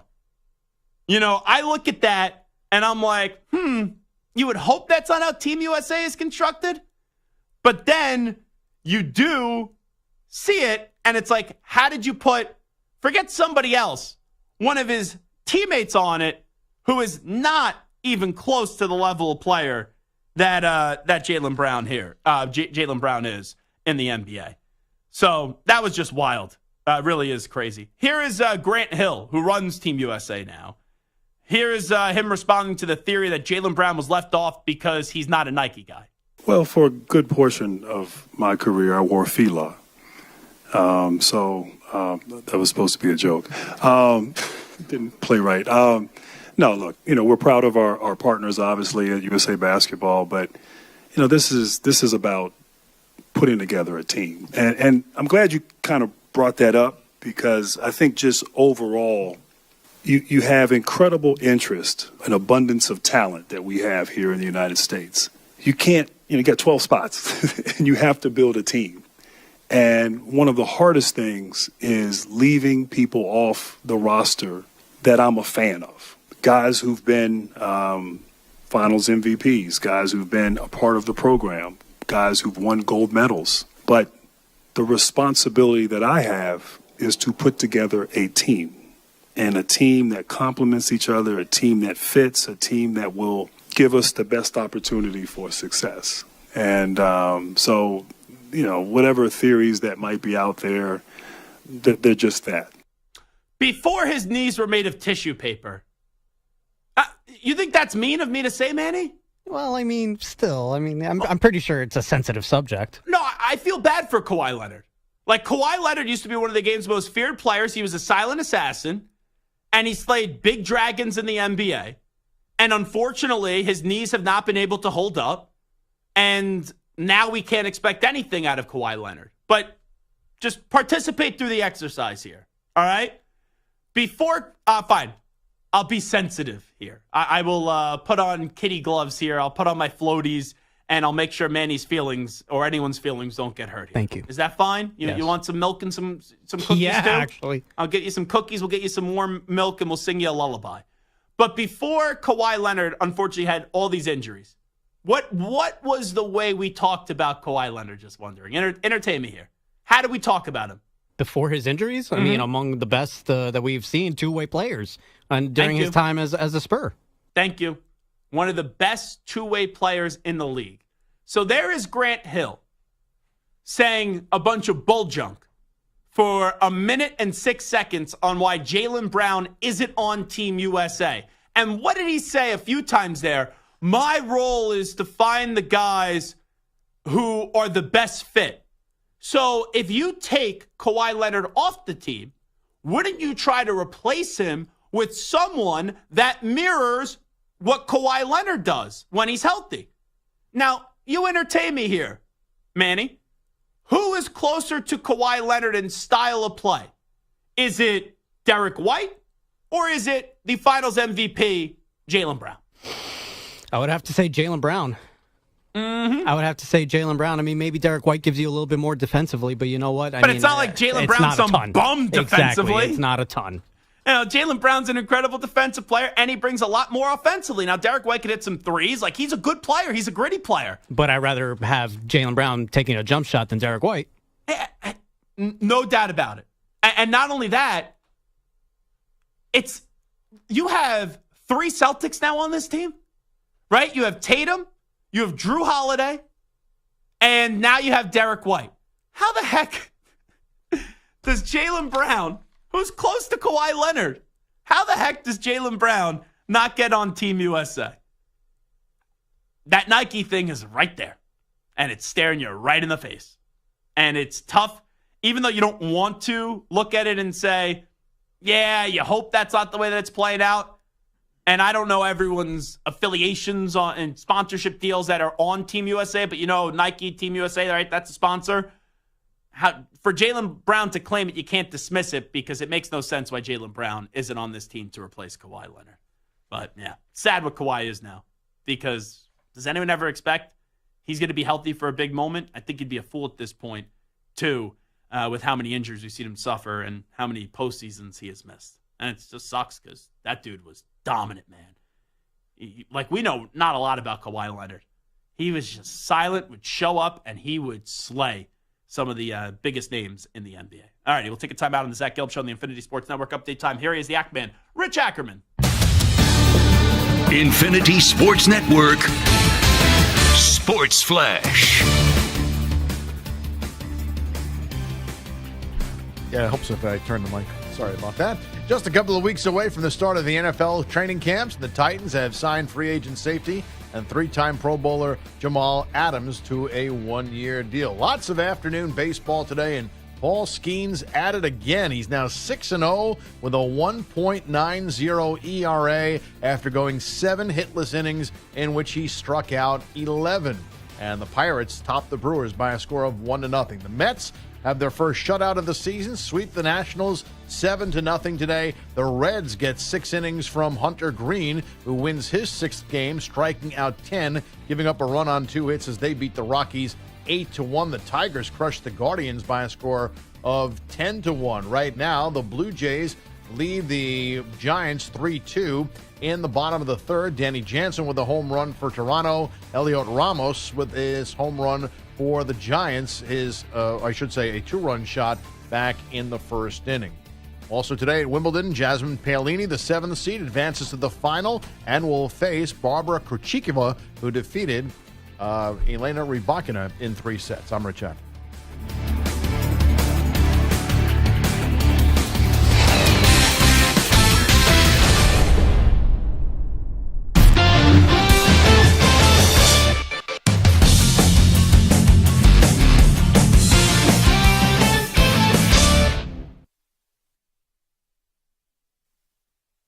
You're in a 5-minute break.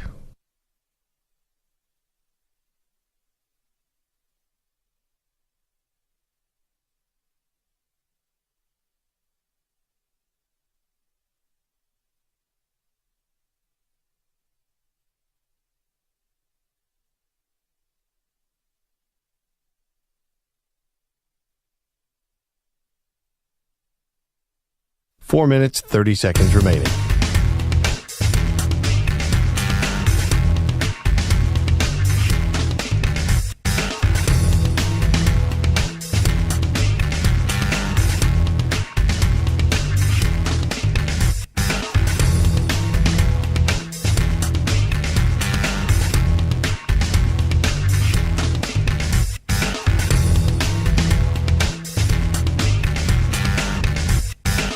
4 minutes remaining.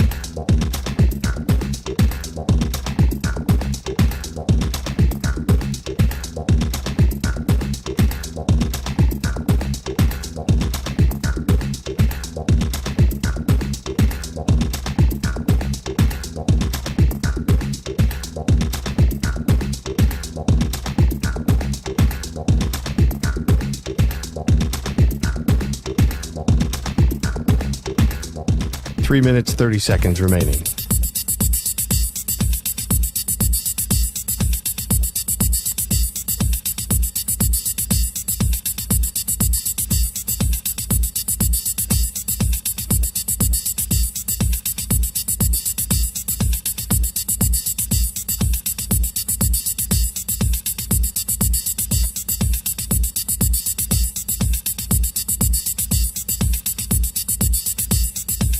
Three minutes remaining.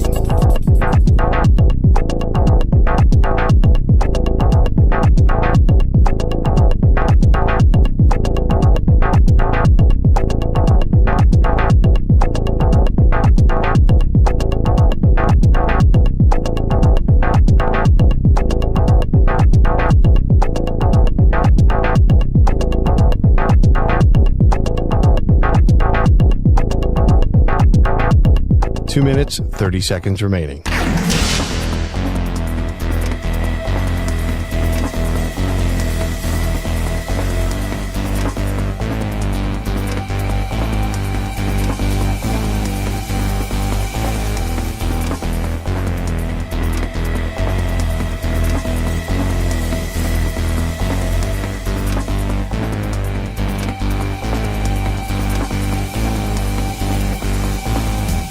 Two minutes remaining.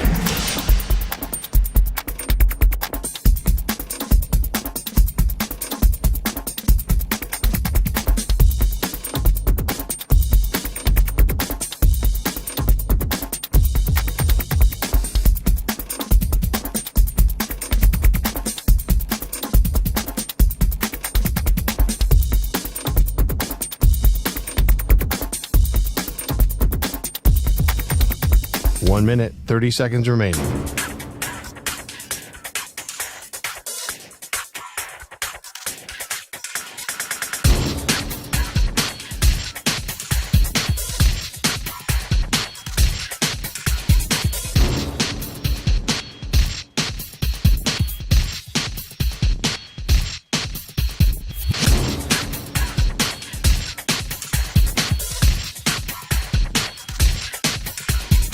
One minute remaining.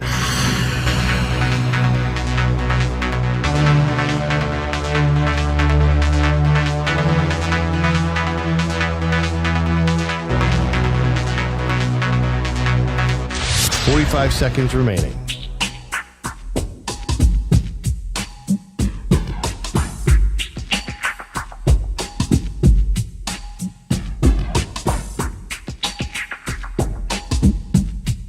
Thirty seconds remaining.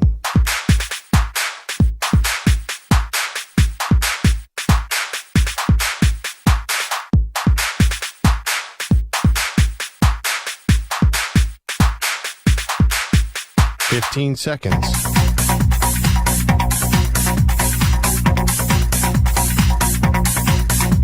Break ends in 5 seconds.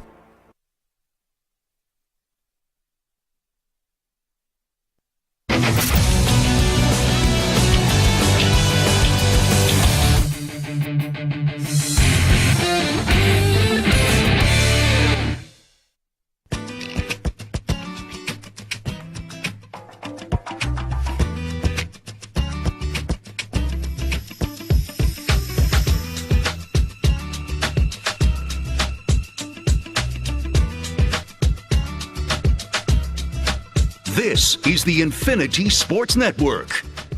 All right, it is the Infinity Sports Network, and it is the Zach Gelb Show, 855-212-4227. We will get to, in just a moment, this week in sports, and we'll see what Samter did pull up for us this week. But, Manny, I guess this has to somewhat do with the topic we're going to talk about with Samter. Can you inform me on the soccer stuff that happened last night? That was at Copa America? Copa America, yes. Right? Yes, Copa America. So yesterday was the second semifinal of Copa America down at Bank of America Stadium in Charlotte, home of the Panthers. And David Tepper, I guess, threw a drink on someone, and all the players went into the stands to go protect their family? Yes, that's exactly what happened. Zach Gelb, ladies and gentlemen. So after the game, after the final whistle had blown in which Colombia defeated Uruguay, a couple of the Uruguay family members were apparently attacked by some of the Colombian fans. And so some of the Uruguayan players, they jumped into the stands to try to defend their family, and it was a very, very ugly night for CONMEBOL. It was a bad night for who? CONMEBOL, the governing body of South America, the Soccer Federation of South America. I thought you were just saying Colombia, very fancy there for a second. No. But again, yeah, I mean, it was a bad look for Colombia. It was a bad look for Uruguay. I mean, it's a very unfortunate situation, but allegedly, according to the players for Uruguay, their family members were attacked by Colombian fans. So I saw an interview that was being done, and I was just reading the translation of it. Obviously, it wasn't in English. And it was one of the players on Uruguay. Jose Maria Jimenez, if I'm not mistaken. So, yes. yeah, I'm sure it's the same clip. I'm not going to pretend that I know what was going on and all that stuff. Like everyone else now is a soccer expert. That's why I go to Manny. And from what you just said and what I gather, too, that Colombia fans started attacking the Uruguay players' families. That's what the Uruguayans are alleging, yes. And that's what led to the whole fracas. Now, yes. When I first saw that, I'm like, all right, that would not shock me because soccer fans are crazy. Like they try to very common, yes. attack players' families all the time. That's, just so dumb and so lame. But is there a part of it that maybe, I'm just asking. I'm not saying I know what was the case. Uruguay was obviously very annoyed that they lost, and maybe they were a little sensitive, and maybe it wasn't as bad as what people were making it out to be. I'm just asking. The one thing I'll also add was it was a very physical match. And there were a lot of very questionable plays by both teams, but very much by Colombia, where there was some cheap shots. So I think it was very heated to begin with. And I would imagine, just generally speaking, Uruguay and Colombia probably don't like each other as countries anyway. I mean, it's not like it's Colombia against Brazil or Argentina against, Brazil or something like that. Just keep on speaking, Manny. I like all the pronunciations. It seemed to be a very random two teams to get together and start fighting, throw jabs at each other the way that they did. Yeah, he does bring up a good point, does Mike. 7 yellow cards and 1 red card. That's a lot of bookings for one game. So, yes, it was chippy on the floor, out on the pitch. But, I mean, again, it's not like these two teams are heated rivals. It's not America against Mexico. It's not Colombia against Brazil. It's Colombia-Uruguay. So who does Colombia now go on to play in the final? That would be Lionel Messi and Argentina. Okay. Down in Miami. And in the Euros, it's Spain, and I was watching the game yesterday. England. Oh, yes. Yeah, that's right. England had that big goal late after it got one waved off. What was your thoughts on that matchup? I mean, the English just keep finding a way, even though I continue to be not impressed by the English. There's something about the way that the English play that I just don't like. I don't understand why Stu Kovacs is so infatuated with the way the English play. Taking shots at Stu. But, I mean, hey, everybody to their own. I'm rooting for La Furia Roja to get the W in the Euros. By the way, did you ever know this, that soccer players kick with both feet? Yeah. They shoot with both feet? Yeah, that's legal. Who didn't know that? That was a joke. Oh. Mike Francesa years ago had the St. John soccer coach, and he goes, is he a righty or a lefty? And then the guy was like, I didn't know that you could shoot with both feet. Yeah, it's not like a hockey stick where it's just kind of like perforated to one side. No, yeah, I was like, Manny's gonna think I'm the dumbest person in the world, but obviously I thought Samter had asked that question. No, Samter's actually one of those soccer nuts. Like I would actually say, I value Samter. Don't take this the wrong way. Oh, damn.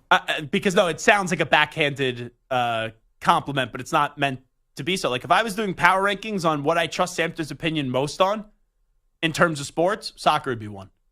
Him and Tiki, like even before Maggie and Perloff were a show, even before I was here in afternoons, when Tiki and Tierney were in the afternoons, you know how many days I'd have to walk into work and I have to hear Samter and Tiki just talk about soccer? This player, that player, and this team. It's glorious, wasn't it? Oh, Tiki would have soccer on all the time. And he was like, oh, you into this? I'm like, nope. And him and Samter, it was just like conversation after conversation when it did come to soccer. All righty, let's get to this week in sports, and we'll talk about more bad fan behavior. Deal score sucks! Disco! What the heck was that? What was that? Stop. You can't just... What was that you just played? You'll hear more of it in a second. Let's play the open. No. Did that just say this guy sucks or this goal sucks? I'll explain it. You'll hear more of it in a second. Okay. Fire up the time machine. I don't believe what I just saw. We take a look back at the biggest moments in history on another edition of This Week in Sports on the Zach Gelb Show. Alrighty. Now I have no clue what man he's going to play into that board.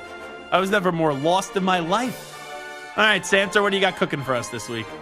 All right, well, this occurred on July 12th, 1979. So tomorrow will be 45 years ago when this happened. It was called Disco Demolition Night at Comiskey Park for the Chicago White Sox, where disco was all the rage, but people were just sick of disco. And at a certain point, people just wanted to get rid of disco. So the White Sox decided to partner with a local radio station and blow up a bunch of disco records in between a doubleheader. Tickets were $1 for all the fans who brought a disco record to be destroyed, and things, let's just say, got out of hand really quickly. Disco sucks! Disco sucks! 50,000 people, the largest crowd of the season, showed up at Chicago's Comiskey Park for the twilight doubleheader between the White Sox and the Detroit Tigers. Many had come for Disco Demolition Night. In a few minutes, we're going to attempt the world's largest disco demolition. A promotional gimmick. Between games, as planned, a huge box containing thousands of disco records was blown up. 1, 2, 3, boom! Yeah! That blew up real good! The rest was unplanned. Fans stormed out onto the field in the thousands. Disco records were hurled like frisbees. Bonfires were set. Bottles were thrown. The batting cage was torn down and destroyed. Jimmy Pearsall back in the ballpark, and I'm sure glad, and I hope they don't let you people see what's going on here at Comiskey Park. One of the saddest sights I've ever seen in a ballpark in my life. This garbage of demolishing a record has turned into a fiasco. Fistfights broke out. White Sox players had to be locked in their clubhouse for their own protection. The melee lasted an hour and a half and resulted in 39 arrests and a few minor injuries. The baseball is no longer the story. It's this crowd, and the White Sox may have to forfeit the second game. The baseball fans missed the second game. It was canceled. The White Sox lost it. It was forfeited to Detroit. The umpire-in-chief and the president of the league has declared that the playing conditions on the field will not permit them to play the second ball game. And so that's what happened. It was an absolute madhouse. They had to forfeit the second game. Fans were destroying things on the field, fires on the field, fans trying to go after players. It was absolute maniac. People hated disco this much? There was a combination of people hating disco, and then when you just blow stuff up at a baseball game, fans just lose their minds. And so it makes me wonder, like, what is the worst moment that stands out to you of fan behavior, something that fans did or acted in a way that just in your head stands out as the worst moment as a fan moment? I'll never forget this. I was getting ready to I was filling in for Amy or I was doing a weekend overnight. And when Andrew Luck, he didn't announce it. He was going to announce it, I guess, the next day. And Schefter had that report that Andrew Luck was retiring. And when Andrew Luck, who put his body on the line for the Colts and made a promise to himself if he couldn't participate in practice to a full go again, that he would then retire. When he retired basically in that preseason game, and Colts fans booed him off the field, even though they didn't know what was going on, they were frustrated. I could understand that. But that's just terrible. A guy's body couldn't hold up anymore. And his lasting memory on an NFL field is basically getting booed as he was walking off from the sideline into the locker room and then had to address everyone in a press conference. Play me that Disco Sucks drop one more time. Come on. Come on. Disco sucks! Disco sucks! 50,000. Maybe a little less time, Manny, on working on all the pronunciations and getting ready for the drops when we need it. But anyway, that was my fan interaction. Go ahead. What's yours, Samter? I got a couple that stood out. Obviously, you have the Malice in the Palace with the Pacers. But that, I don't know how much of that is the Pacers fans and how much of that was Ron Artest, but that was pretty bad. Obviously, 1968, Eagles fans pelting Santa Claus with snowballs always stands out as a moment that is one of the worst that you can possibly remember. But the one that I remember that was just like disgusting, despicable, and just ridiculous was back in 2002. This also was at Comiskey Park in Chicago, where a father and a son ran out onto the field and brutally attacked the Royals' first base coach, Tom Gamboa, and just started randomly beating him for no reason other than they just wanted to beat somebody up. And it was absolutely disgusting. I remember that because at least with the Malice in the Palace, there was animosity going both ways, and the fan threw a beer, and then the player reacted, and then it just blew up. This was just completely out of nowhere for no reason whatsoever. So this was the moment back in 2002. All right, Manny, what do you got? For me, it's got to be the Malice at the Palace. It's my earliest Were you trying to throw memory. that to a cut? Just wondering. No. Oh, no? No. You were setting it up, and then you looked annoyed, so that's why I asked. Go ahead. But for me, it's Malice at the Palace. It's one of my earliest sports memories. From really that moment on, I feel as though you take a look at the penalties that were given, feels as though we haven't seen anything like that at all anywhere since then. So, for me to see it once and then pretty much not see it ever again, I feel as though Malice at the Palace would be my answer. Yeah, I'll also say 49ers Raiders, they had to cancel their preseason games. I don't know if they ended up bringing it back, but they had to stop doing that for a while because there were so many stabbings that would occur in bathrooms. And then, do you remember, this was actually probably the worst one of them all. You remember the Giants fan who, he took his son to the game and he got the Dodgers, Yeah, against the Dodgers, the whole Giants-Dodgers rivalry. And the dad, I think he was a doctor, he got, brutally beaten. And he still has effects about it. I remember reading an article a year ago. Brian Stowe. Yeah, Brian Stowe. You're right. He had long-term effects still to this day. So that's absolutely crazy. You just try to go to a sports game with I believe it was with the son, if I remember that right, and you get brutally attacked. All right, it is Zach Gelb Show on the Infinity Sports Network.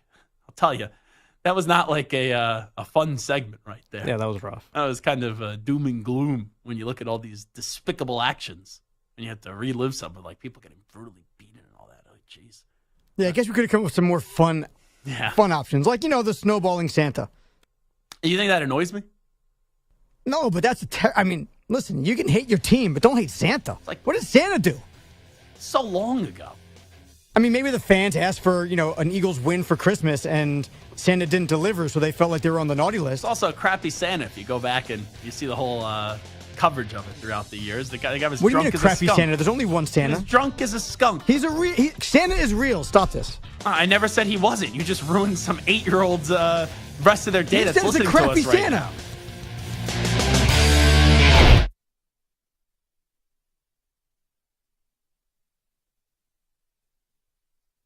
You're in a 5-minute break.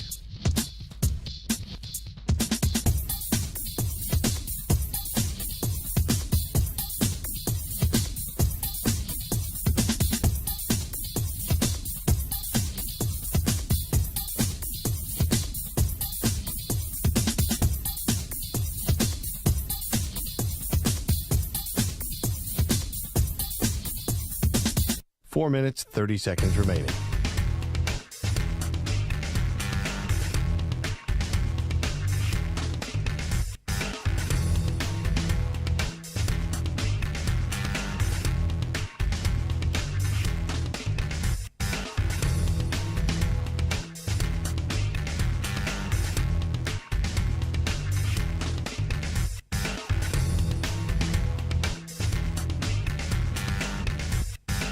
Four minutes remaining.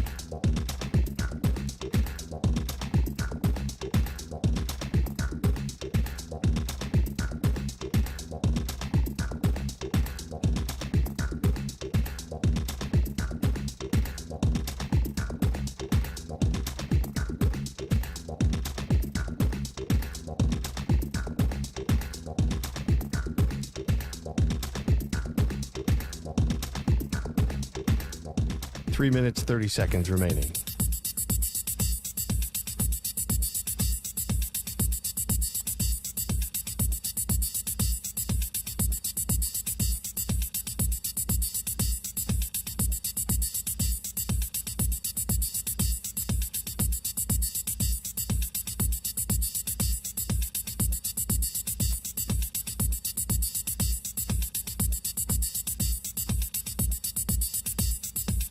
3 minutes remaining.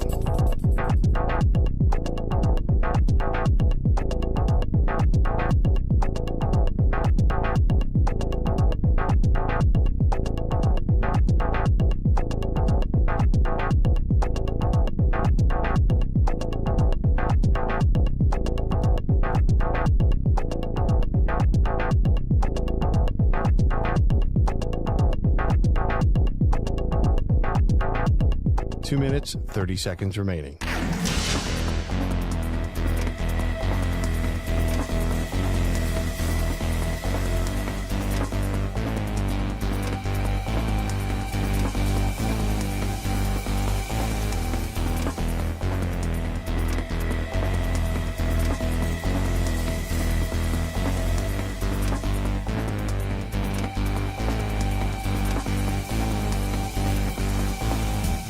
Two minutes remaining.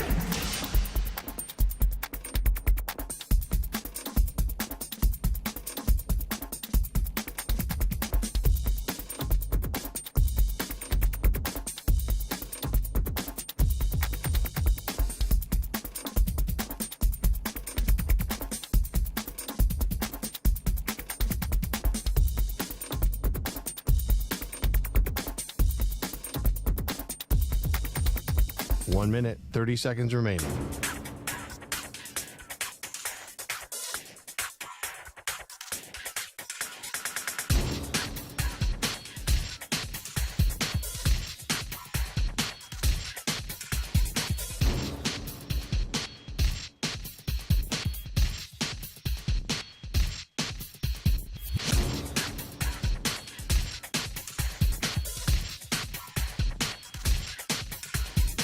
One minute remaining.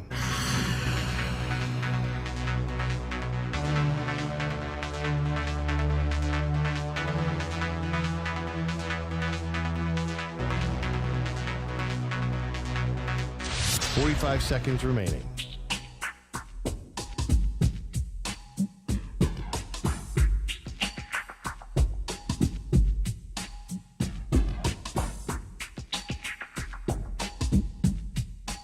Seconds remaining.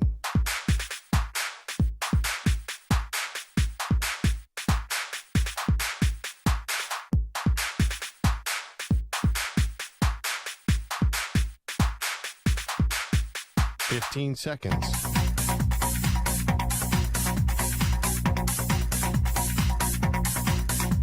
Break ends in 5 seconds.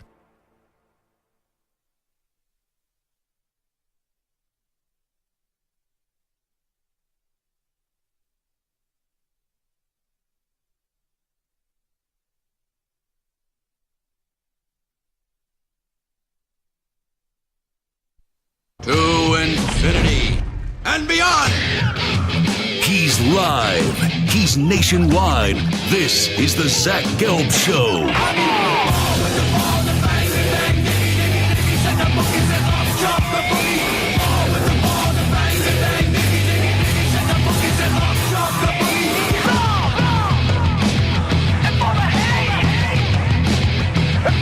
Here's your host, Zach Gelb.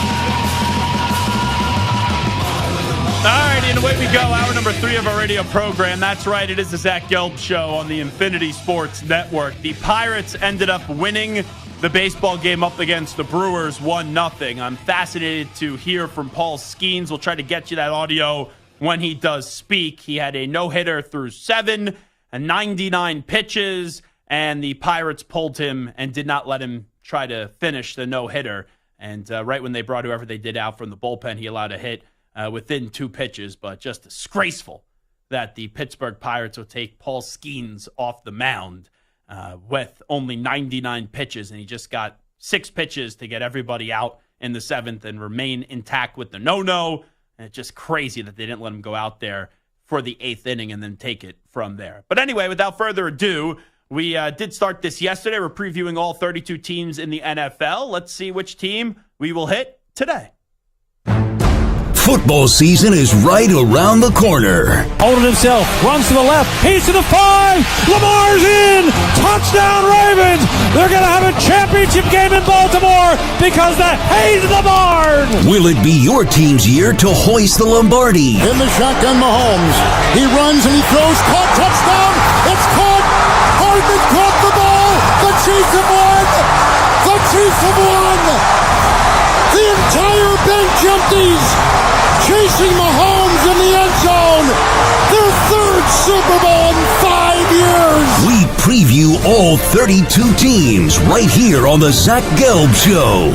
The Pittsburgh Steelers. Alrighty, let's preview the Pittsburgh Steelers. We'll do so with one of our favorites. He is working now with CBS Sports HQ. He's been crushing it the last few years. He's a 2-time Super Bowl champion with the Pittsburgh Steelers. Here he is, my guy, Bryant McFadden. B-Mac, how you been, my man? What's happening, Zach? I'm doing great. I see you're doing pretty good as well, so thanks for the invite, as always. Well, thanks so much for coming on. And I'm not going to let you hoodwink me this year.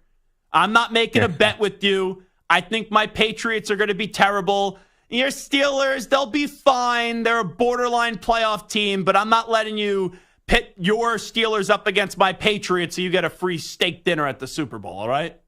Okay, I'm okay with that, Zach, as long as I have the opportunity to use a golden ticket like you're using right now.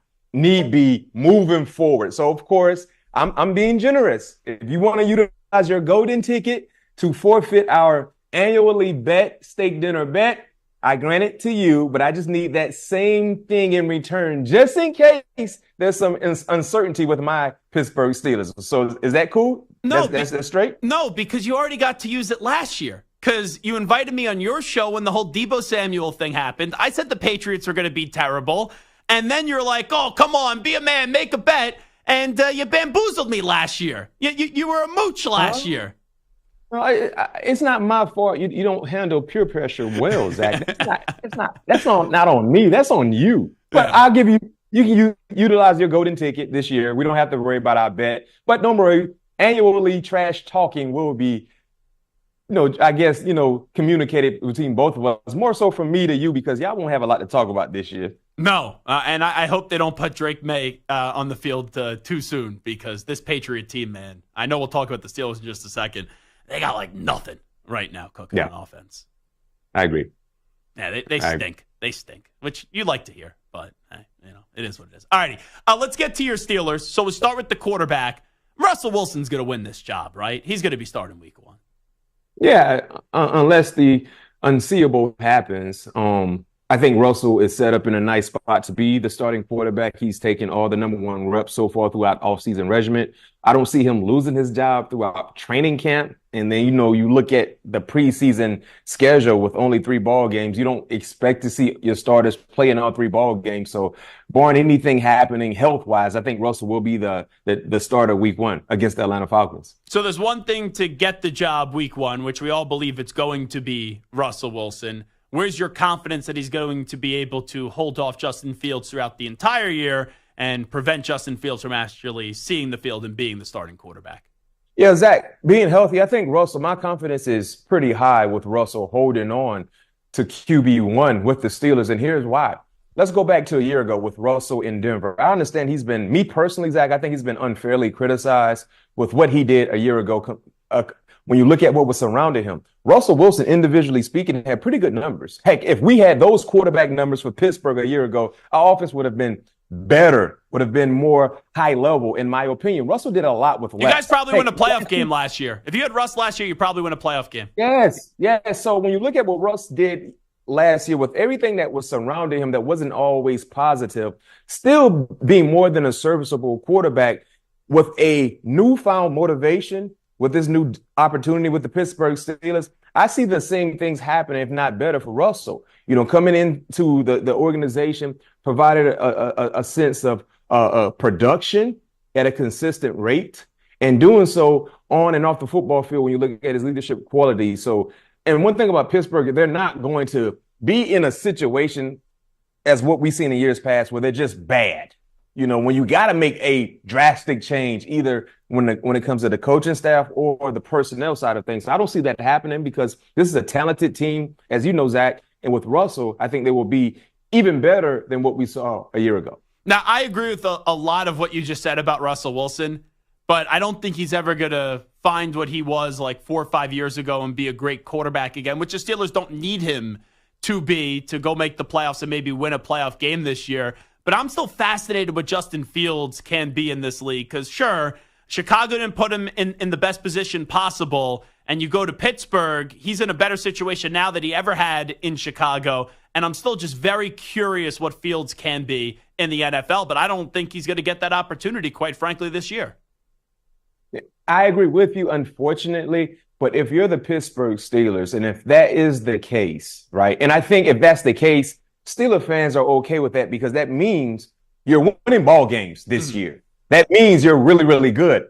But with the Steelers, they still have all the leverage because if Justin Fields, didn't have a market coming off of a starting campaign with the Chicago Bears in 2023, if he does not play a lot in 2024, he won't have a market once again. So you pretty much have all the leverage of the Pittsburgh Steelers and trying to retain his services and just hold on to him as long as possible whenever, Russell decides to call it quits. So for Pittsburgh, you look at how they strategically changed their quarterback room based on the playing styles and just this newfound energy with both guys. You're in a real good situation. Their quarterback room is much better right now in 2024 compared to where it was this time a year ago.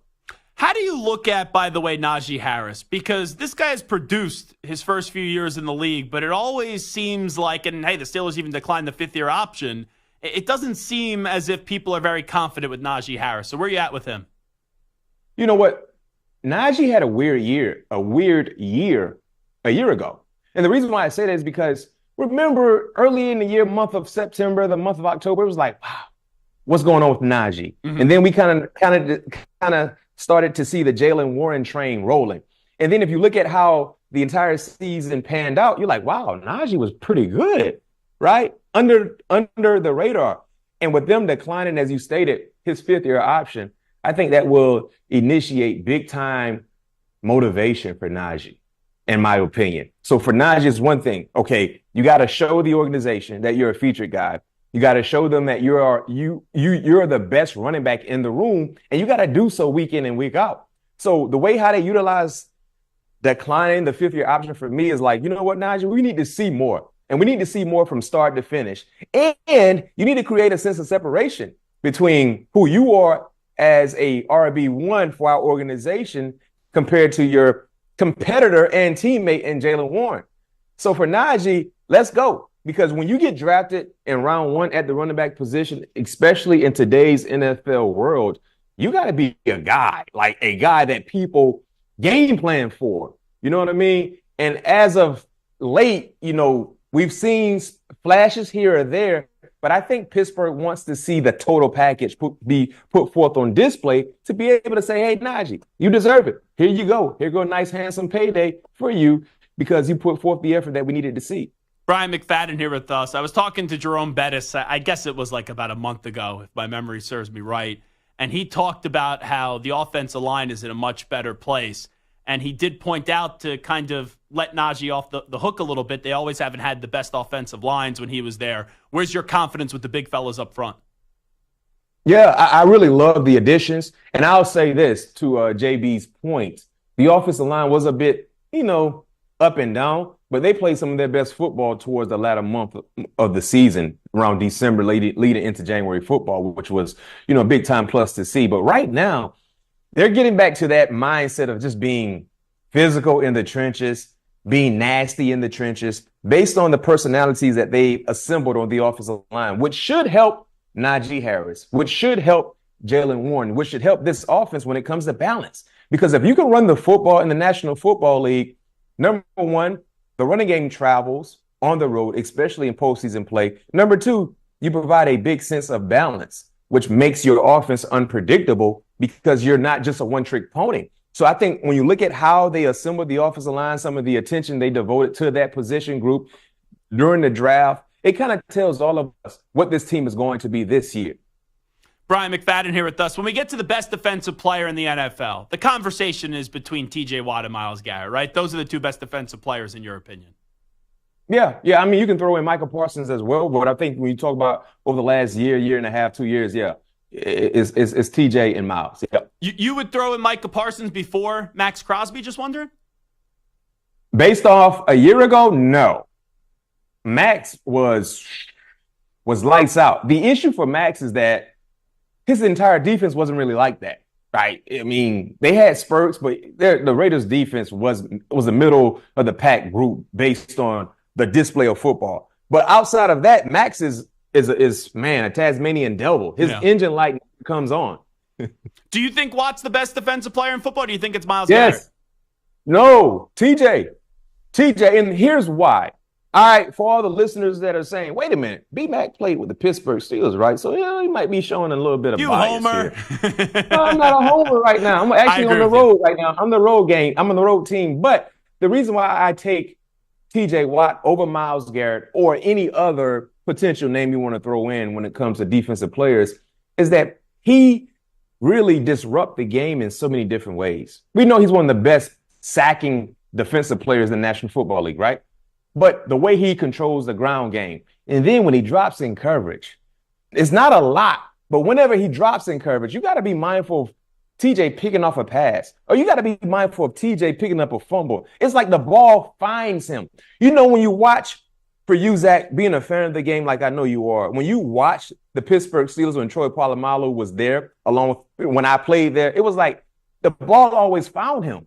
And it doesn't happen for a lot of players. It's only a few selective guys on the defensive side where it's almost like the ball, Wilson will find them. TJ Watt is that guy. It's like Wilson, which is the football. For all our listeners that might be like, who is he talking about? Is he talking about Zach Wilson? No, not Zach Wilson. I'm talking about Wilson, the football brand. It will find TJ.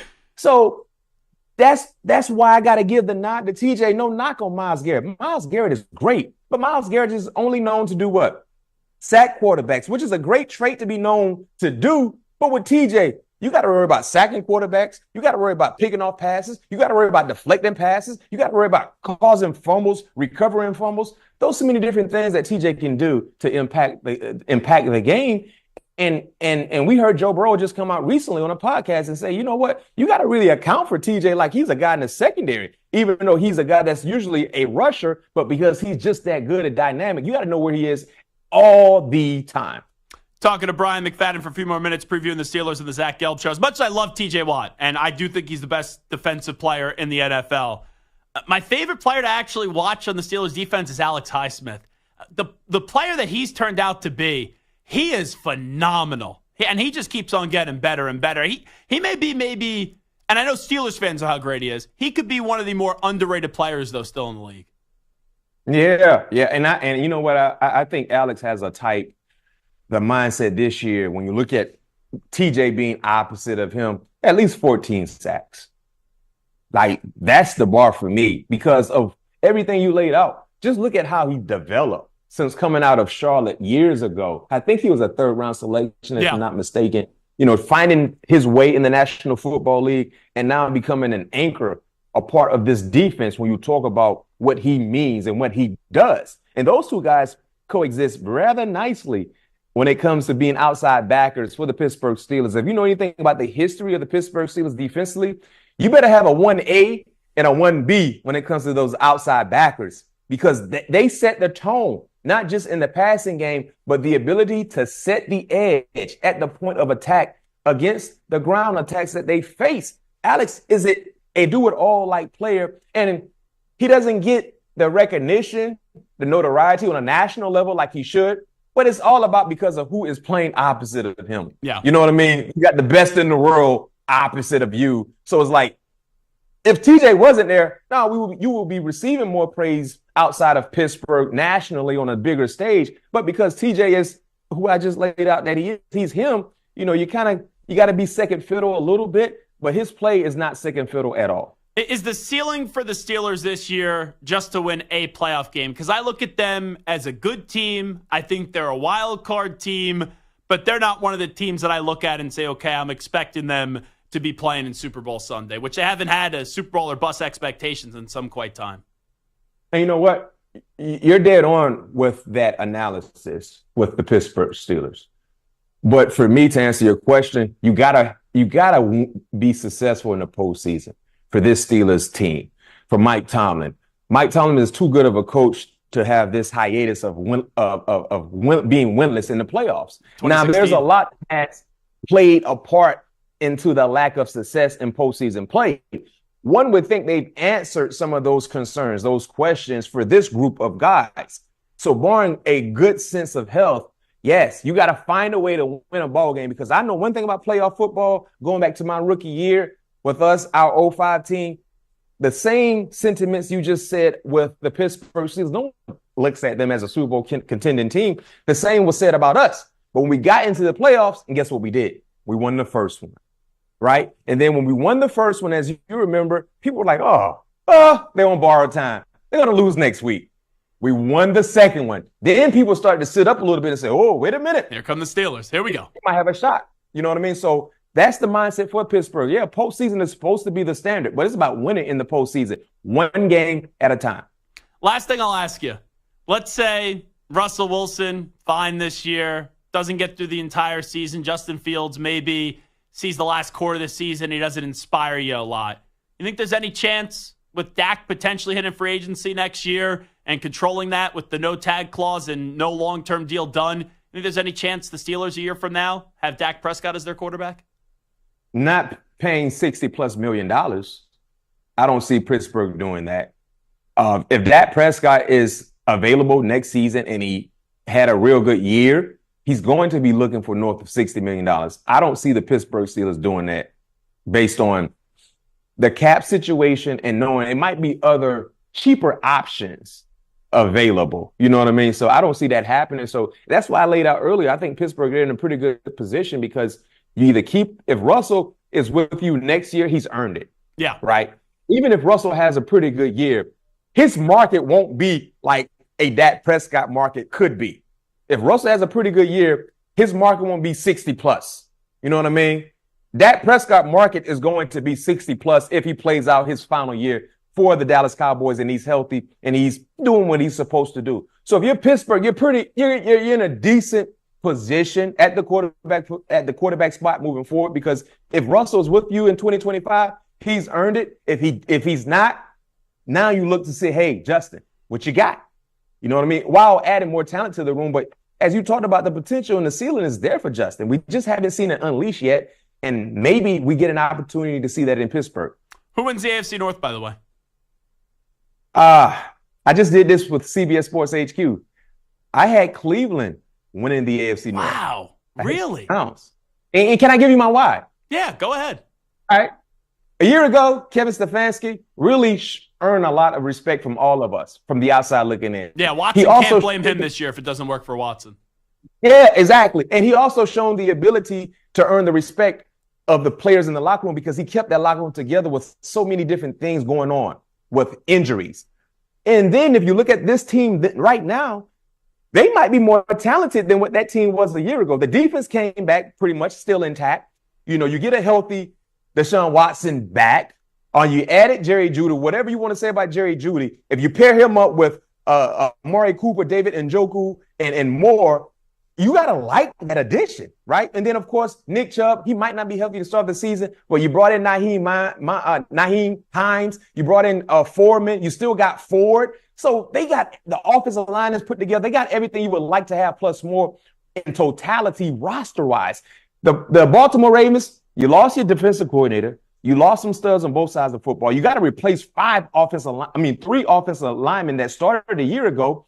And this team, I think a year ago, personnel-wise, probably is a little better when you look at some of the players they lost. And then with the Cincinnati Bengals, Joe Burrow is 7-11 against AFC North teams in his career. He hasn't done well.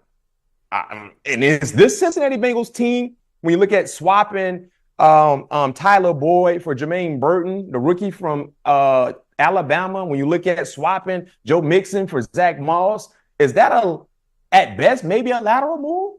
Is it? I don't know. You know what I mean? And then, of course, with the Pittsburgh Steelers, I like Pittsburgh. I got Pittsburgh right in the thick of things, but I got Cleveland. If everything sets well health-wise, you look at their roster just alone, they have the best roster in the AFC North. That could be our steak dinner this year because I like the Bengals. So you want to take the Browns, I'll take the Bengals. And then if it's the Ravens, maybe we'll just end up splitting the dinner. Or if it's the Steelers. Now, my thing is this. I just gave you my opinion. But I can't put a bet on it because at the end of the day, I want Pittsburgh to win the division. Yeah, but, you know. No. I'm not. Just as long as the Bengals don't win. No, I don't want the Bengals to win the division. I don't want the Browns to win the division. You just asked me who would I think. Mm-hmm. I want Pittsburgh. So I can't put a steak dinner, even though I love some good steak, hoping the Cleveland Browns win the division over the Cincinnati Bengals because in totality, I don't want either to win the division. Give me the Pittsburgh.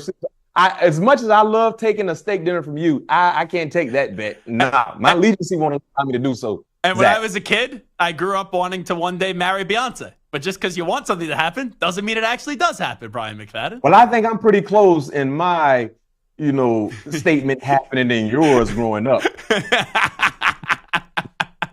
I can't disagree with you on that one. There is Brian McFadden. B-Mac, appreciate it. Be well. Yes, sir. Thank you. There you go. Brian McFadden joining us on the show. Always love when he jumps on board with us. We'll take a break. Hey, talking about people dating other people, Bill Belichick has some details out there about his relationship with, I think, is it a 24-year-old girlfriend? I think that's what it is, a 24-year-old girlfriend. Could the hoodie be done coaching because of his new romance? We'll talk to you next about that. You're in a 5-minute break.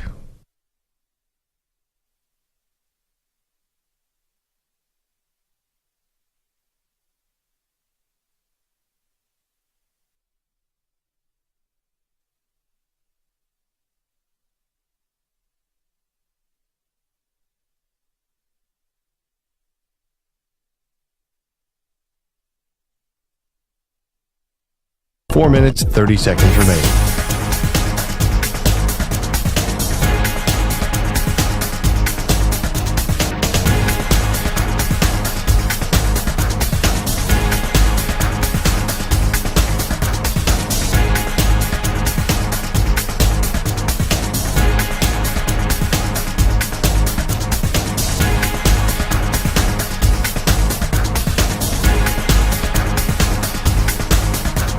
Four minutes remaining.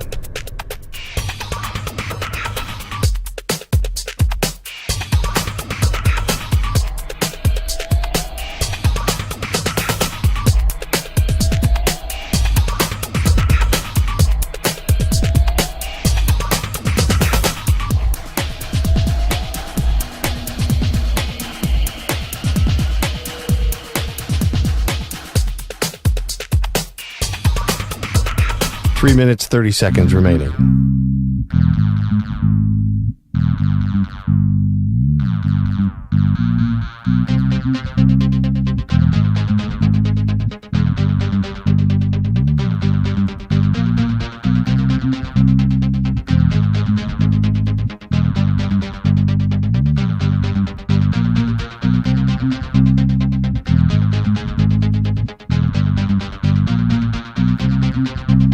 Three minutes remaining.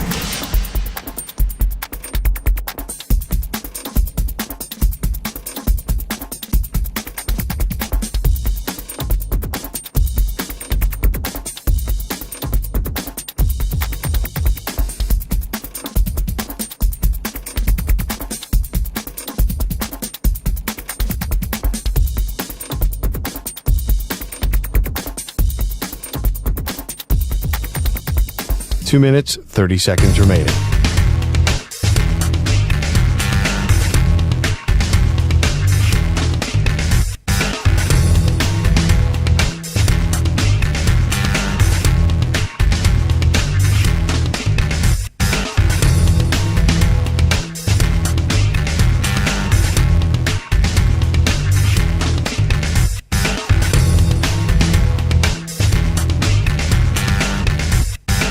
Two minutes remaining.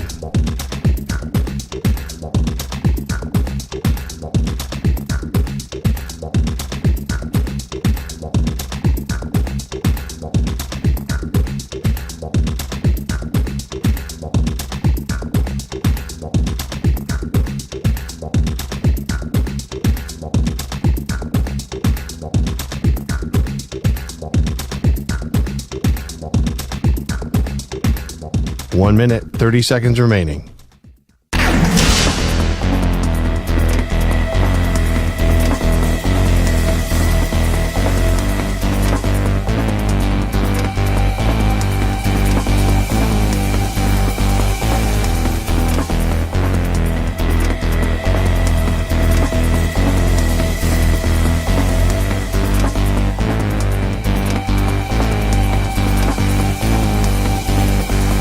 One minute remaining.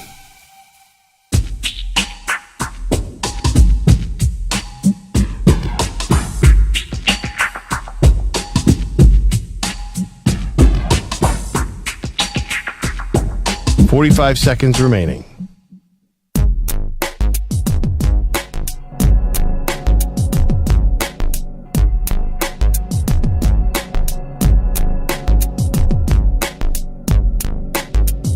"30 seconds remaining.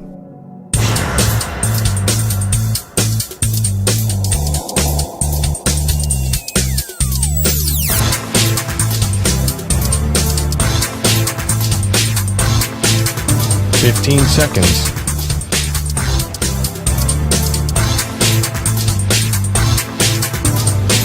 Break ends in 5 seconds.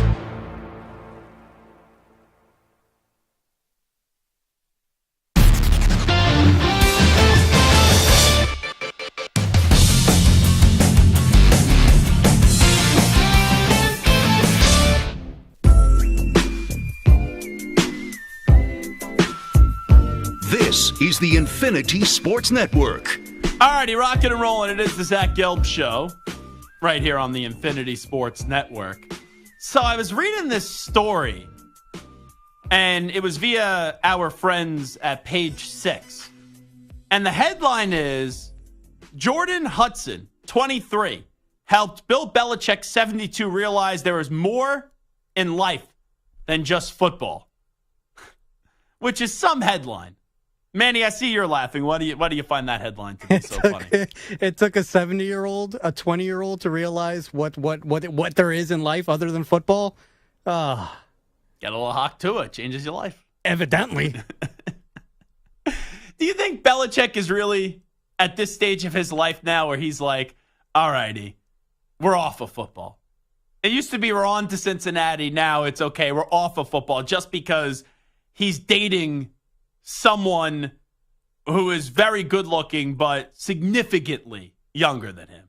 Like, I don't think just a few months of romance with a 23, 24-year-old, however old she is now going to make Bill Belichick say, yeah, next year when, I don't know, the Cowboys or the Giants come calling, that I have no interest in that job.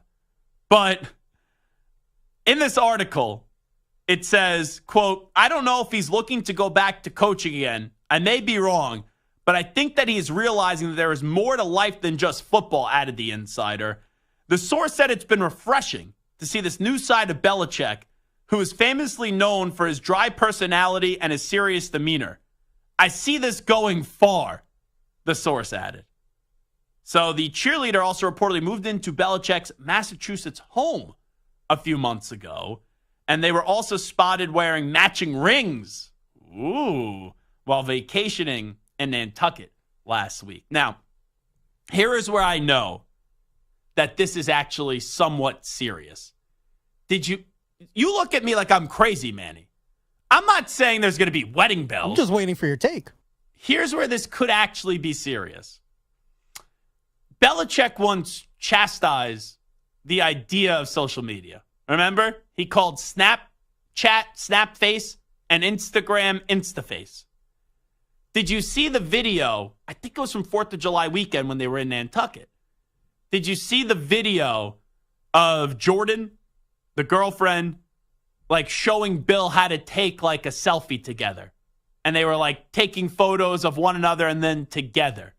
That's not Belichick could be a Riz God, what we're learning.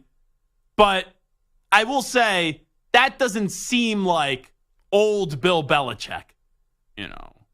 All these players are on this snap face and this Instaface. And there he is focusing on snap face and Instaface.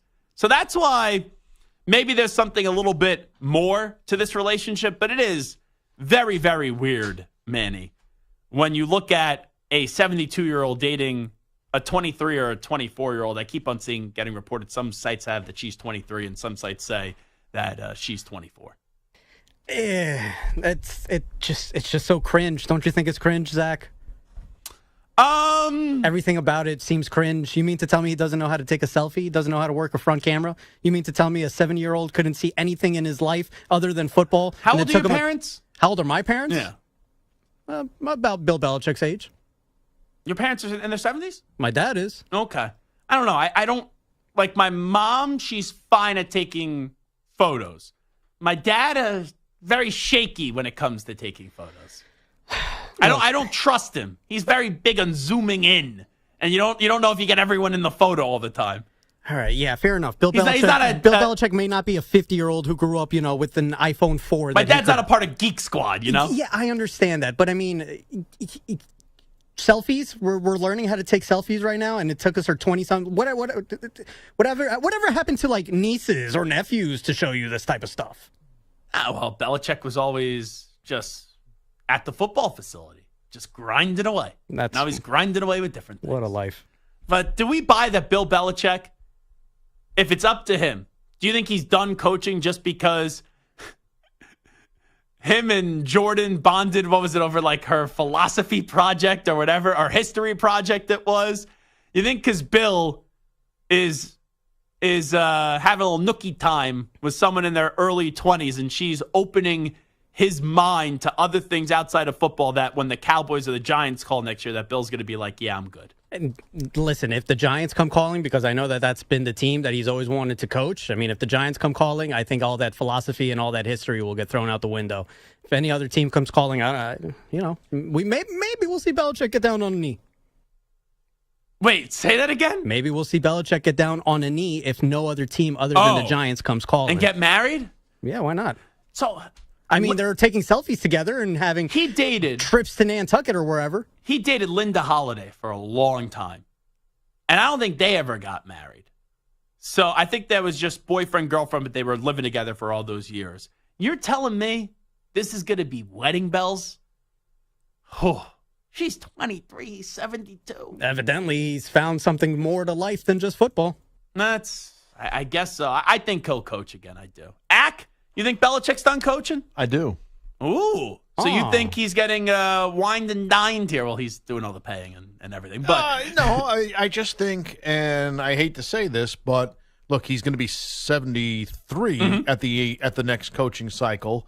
And, look, he likes to have control. And in this day and age, does somebody, want to hire somebody who's as great as he is? There's no doubting his greatness, but does somebody...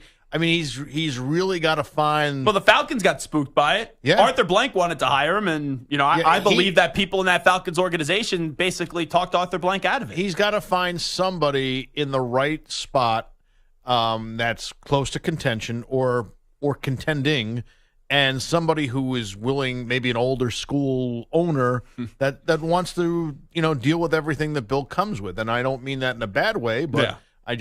Look, the guy has earned whatever he's earned, and he wants, a little more control, and he doesn't want to be bothered. I don't know if there's that person out there.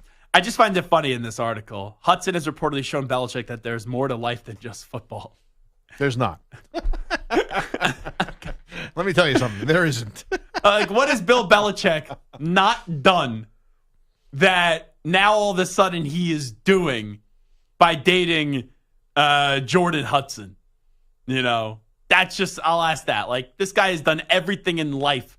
What is she showing him that he's never seen before? You have an answer for that, Manny?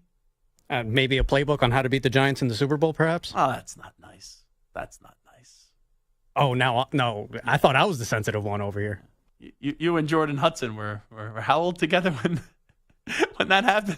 Let's see. I was about maybe 12 years old, so she must have been, 8 years old? Jeez. How old were you in 2007? 2007, 10 years old. 10 years old. Yeah. How old are you now? 27 years old. 27. Jeez. You were 10 years old, you said? 97, 07, yeah. Oh, my God. And she's, what, 4 years younger than you? How old is she now? 20, I think 23 or 24? 24, about 3-4 years younger than me, yeah. Wow. So she was like 7 or 8 when Bill was lost to the Giants in that 18-1 Super Bowl? Maybe closer to 6 or 7. Oof. Jeez. Now you're cringing like me. It's legal. Is weird, though. Definitely is weird. So, I think Bill's going to coach again because you know why? Cowboys. Jerry Jones going to come calling this year. He's already paved the way. And Jerry Jones is fine that Bill's dating someone that's like 23 or 24 because it's drama and some other things as well. All righty. I'll shut up. It is the Zach Gelb Show on the Infinity Sports Network. We'll come on back. We will end the show out. It is a Thursday. We'll do a little Zach Gelb Show PSA. Update time first, though. Here he is, the Act Man, Rich Ackerman. Infinity Sports Network. Sports Flash. Well, Jamal Adams has a new home. The 3-time Pro Bowl safety, who is a free agent, has come to terms with the Tennessee Titans on a 1-year deal after spending the last 4 in Seattle. Lots of baseball today. One game going on right now. Bottom of the 7th. It's the Blue Jays in front of the Giants by a score of 5-2. The Dodgers and Phillies will get underway at the top of the hour with the Phils looking for the sweep of the NL West leaders after picking up win number 60 yesterday. They will send 10-game winner Aaron Nola to the mound. Earlier today, Paul Skeens continues to impress and amaze. He is now 6-0 with an ERA of 1.9. He went 7 no-hitless innings as he struck out 11. The Pirates blanked the Brewers 1-0. Milwaukee did get 2 hits against the Pittsburgh bullpen. The Mets sweep the Nationals 7-0, and as of now, take over the final wild card spot in the National League by percentage points. Hunter Green struck out 10 over 6 innings. He gave up a run on 2 hits. The Reds defeated the Rockies by a score of 8-1. It was the Tigers over the Guardians big 10-1. I'm Rich Ackerman. This is the Infinity Sports Network. Follow us on Instagram. Our handle is Infinity Sports Network. That's Infinity Sports Network to follow us on Instagram.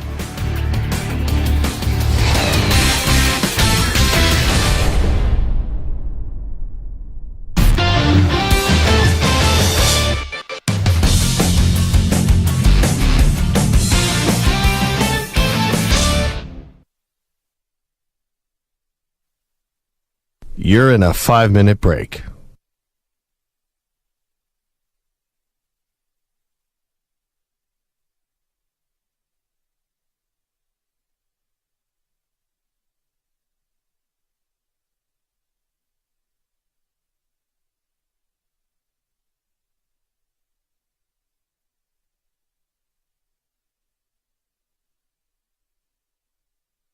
Four minutes, 30 seconds remaining.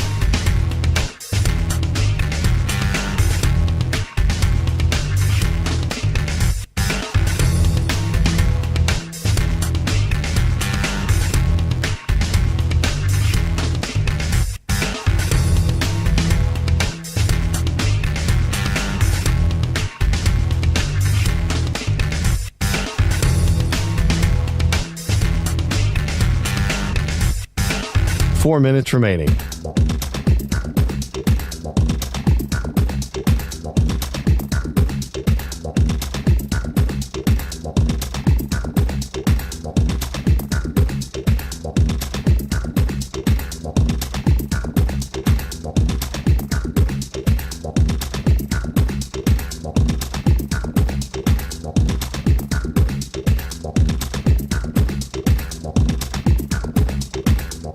Three minutes, 30 seconds remaining.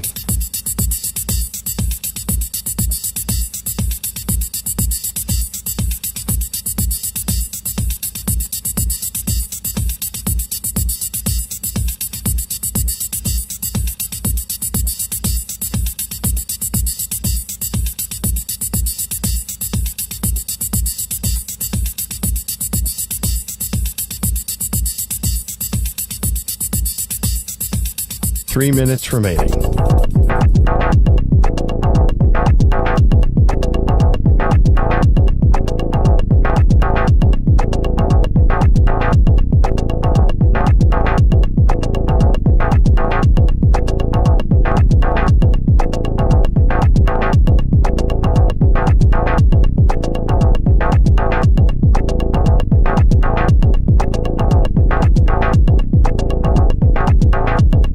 minutes, 30 seconds remaining.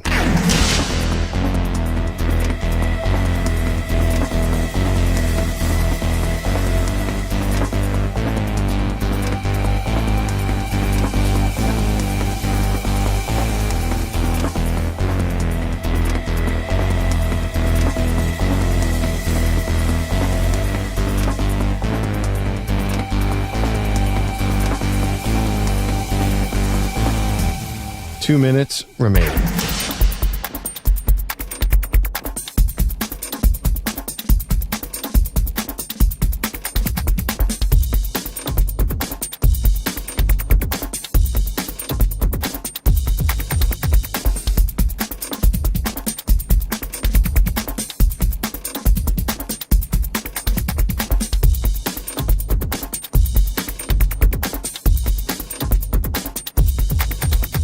One minute, 30 seconds remaining.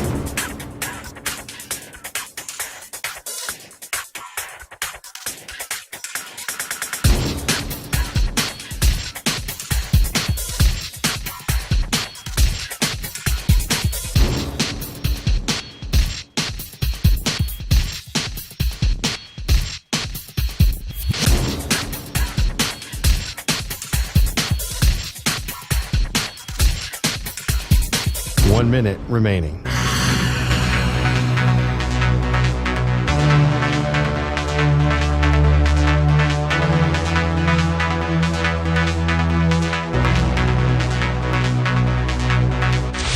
Five seconds remaining.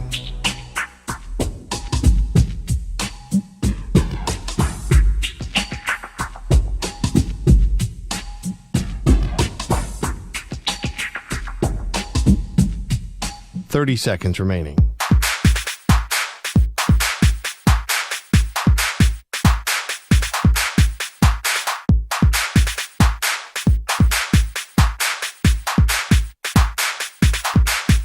Fifteen seconds.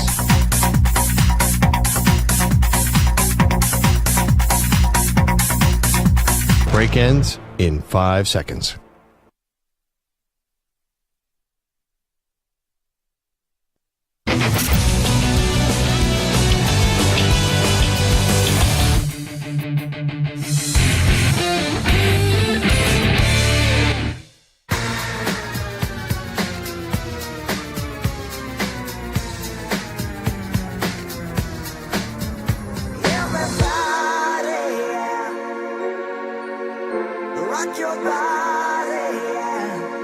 Hey, this is Howie. And this is Nick. From the Backstreet Boys. And you're listening to the Zach Gelb Show. And guess what? Zach is back. All right. He's live. He's nationwide. This is the Zach Gelb Show. Oh, my God, we're back again. Brothers, sisters, everybody say. Alrighty, this is Zach Gelb Show on the Infinity Sports Network. It is a Thursday. I am off tomorrow, but we will be back next week, enjoying a little summer vacation, and we'll have a bunch of Fridays off in the summer. But since it is a Thursday, let's get to a Zach Gelb Show PSA. Warning.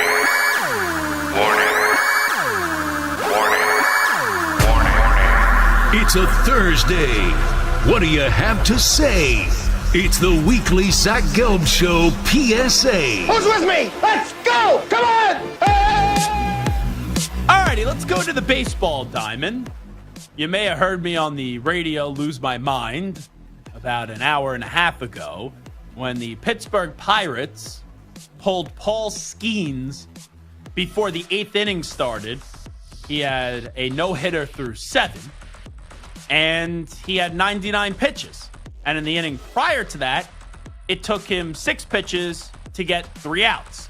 So we don't have the audio, but what I could gather from Eric Hagman, who's a former talk show host at 93.7 The Fan, and also Andrew Filipponi, who currently works at The Fan. Filipponi said the manager for the Pirates, Derek Shelton, who him and Ben Cherington could go pound sand for their terrible decision. Filipponi said Shelton said Paul Skeens was tired. That's why he didn't start the 8th, says his stuff didn't look the same. And Eric Hagman said, so Shelty said that Skeens was tired, and that was evident from his stuff and how his body reacted, and that's why he was pulled after 7. Skeens mentioned nothing of being tired and said he wanted to go back out and was disappointed he didn't get the chance to finish. I don't understand why managers lie when they make a dumb decision. All you have to say is, I know people don't like it, and I can't stand it, but we are managing his pitch count. He is a youngster. He's only had 11 career starts. But don't tell me this nonsense that you saw something that he was slowing down in the 7th, or he said he was tired when he clearly didn't say that. And how could you really judge what you saw in the 7th and he was slowing down? The guy had 6 pitches in the 7th to get him out of the 7th. It'd be one thing if he threw like 30-something pitches. He just threw 6 pitches in the 7th, and you pulled him in the 8th. So here's my PSA. When you do something stupid in sports, and we all know what the truth is, it's because of the numbers and just that ruining Major League Baseball. Just be honest. Don't tell me that Paul Skeens was tired, because no one believes that bull junk. No one believes it. All right, that's my PSA. Sam Tor, what do you got for us? I got nothing for you, Colin. Okay. I don't have a PSA for today. Life is good. You really don't have a PSA? I don't. Okay, here's my PSA. People that come to work that aren't prepared. You know what? I'm cutting up 257 videos Small violin. at the same time. So you know what my PSA is? Yeah. It's don't give somebody work after the show is over. All right. You know, we'll address this off the air. Manny, I got a PSA today. Let's see if you come prepared. Yeah. I have an issue with some subway riders, Zach. Sometimes when I'm trying to get to work, the doors just stay open. They don't close. People are holding them open. People are wasting my time. Brother, stop wasting my time. Get out the way. Get out of the train. Stop wasting my time. I'm so tired of just people just wasting my precious energy, wasting valuable seconds. I'm just trying to get here, trying to cut up some audio, just trying to get to my day job, just trying to live my life. Yes. And slowly but surely, I just feel my life gets rotting, just rots away. Precious seconds just rots away when I'm waiting for somebody to stop holding the subway doors open. Whether it's 14th Street, 34th Street, wherever the case may be. Oh, my goodness. Stop! Can I ask a serious question? No. Yeah. Is there a sensor on the subway doors? I believe so, yeah. Because there's some days where I will see that like someone like sticks their foot in the door and then the door's open, right? To try to go catch a train. Yeah. Last week, I was one of those people where I saw the train was about to pull out and I went and tried to put my foot in the door and then I had to pull my foot back quickly because the door wasn't popping back open. It'll pop open.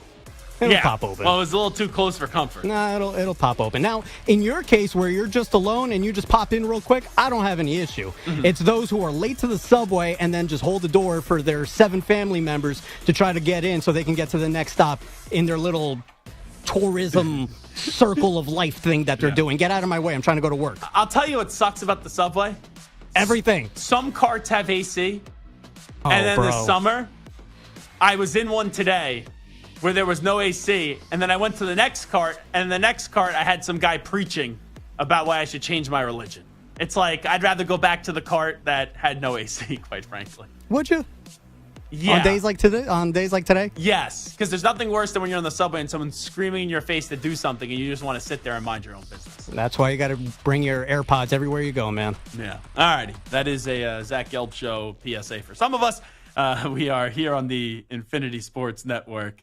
And I just put out a tweet about me losing my mind about Paul Skeens. And someone just tweeted out, not a Gelb fan per se, but damn it, he's speaking my words here. Thank you. Well, Bill Rapoff? How do you say this last name? Rehkopf?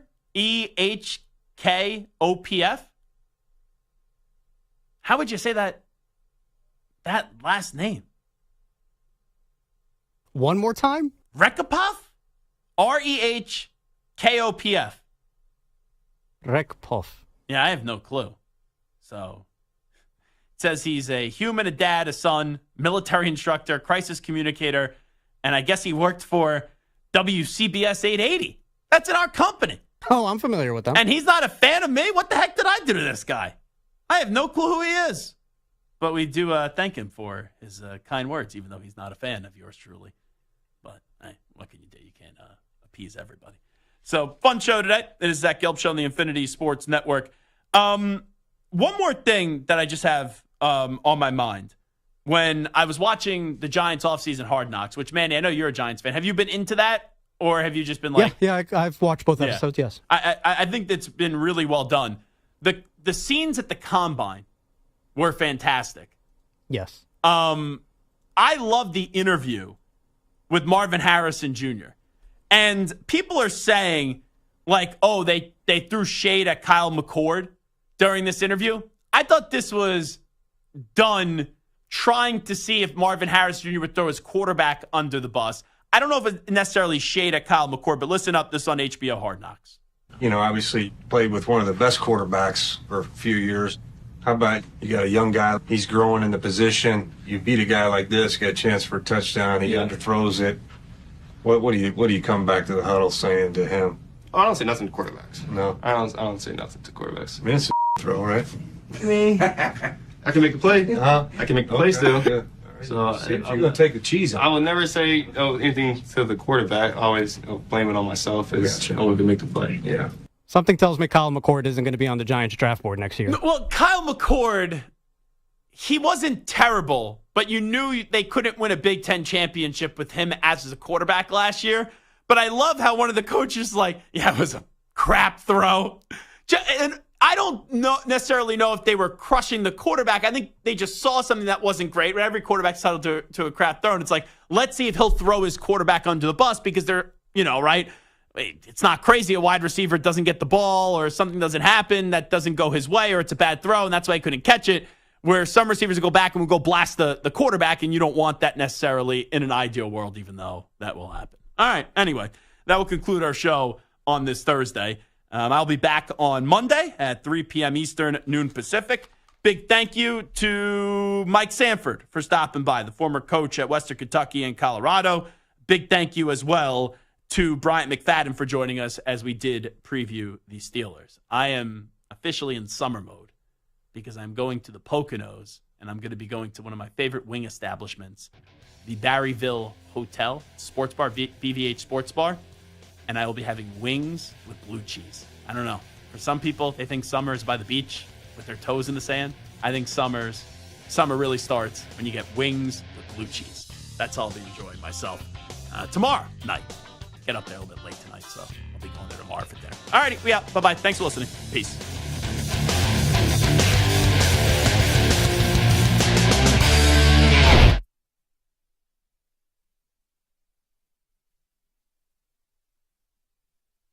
You're in a 5-minute break.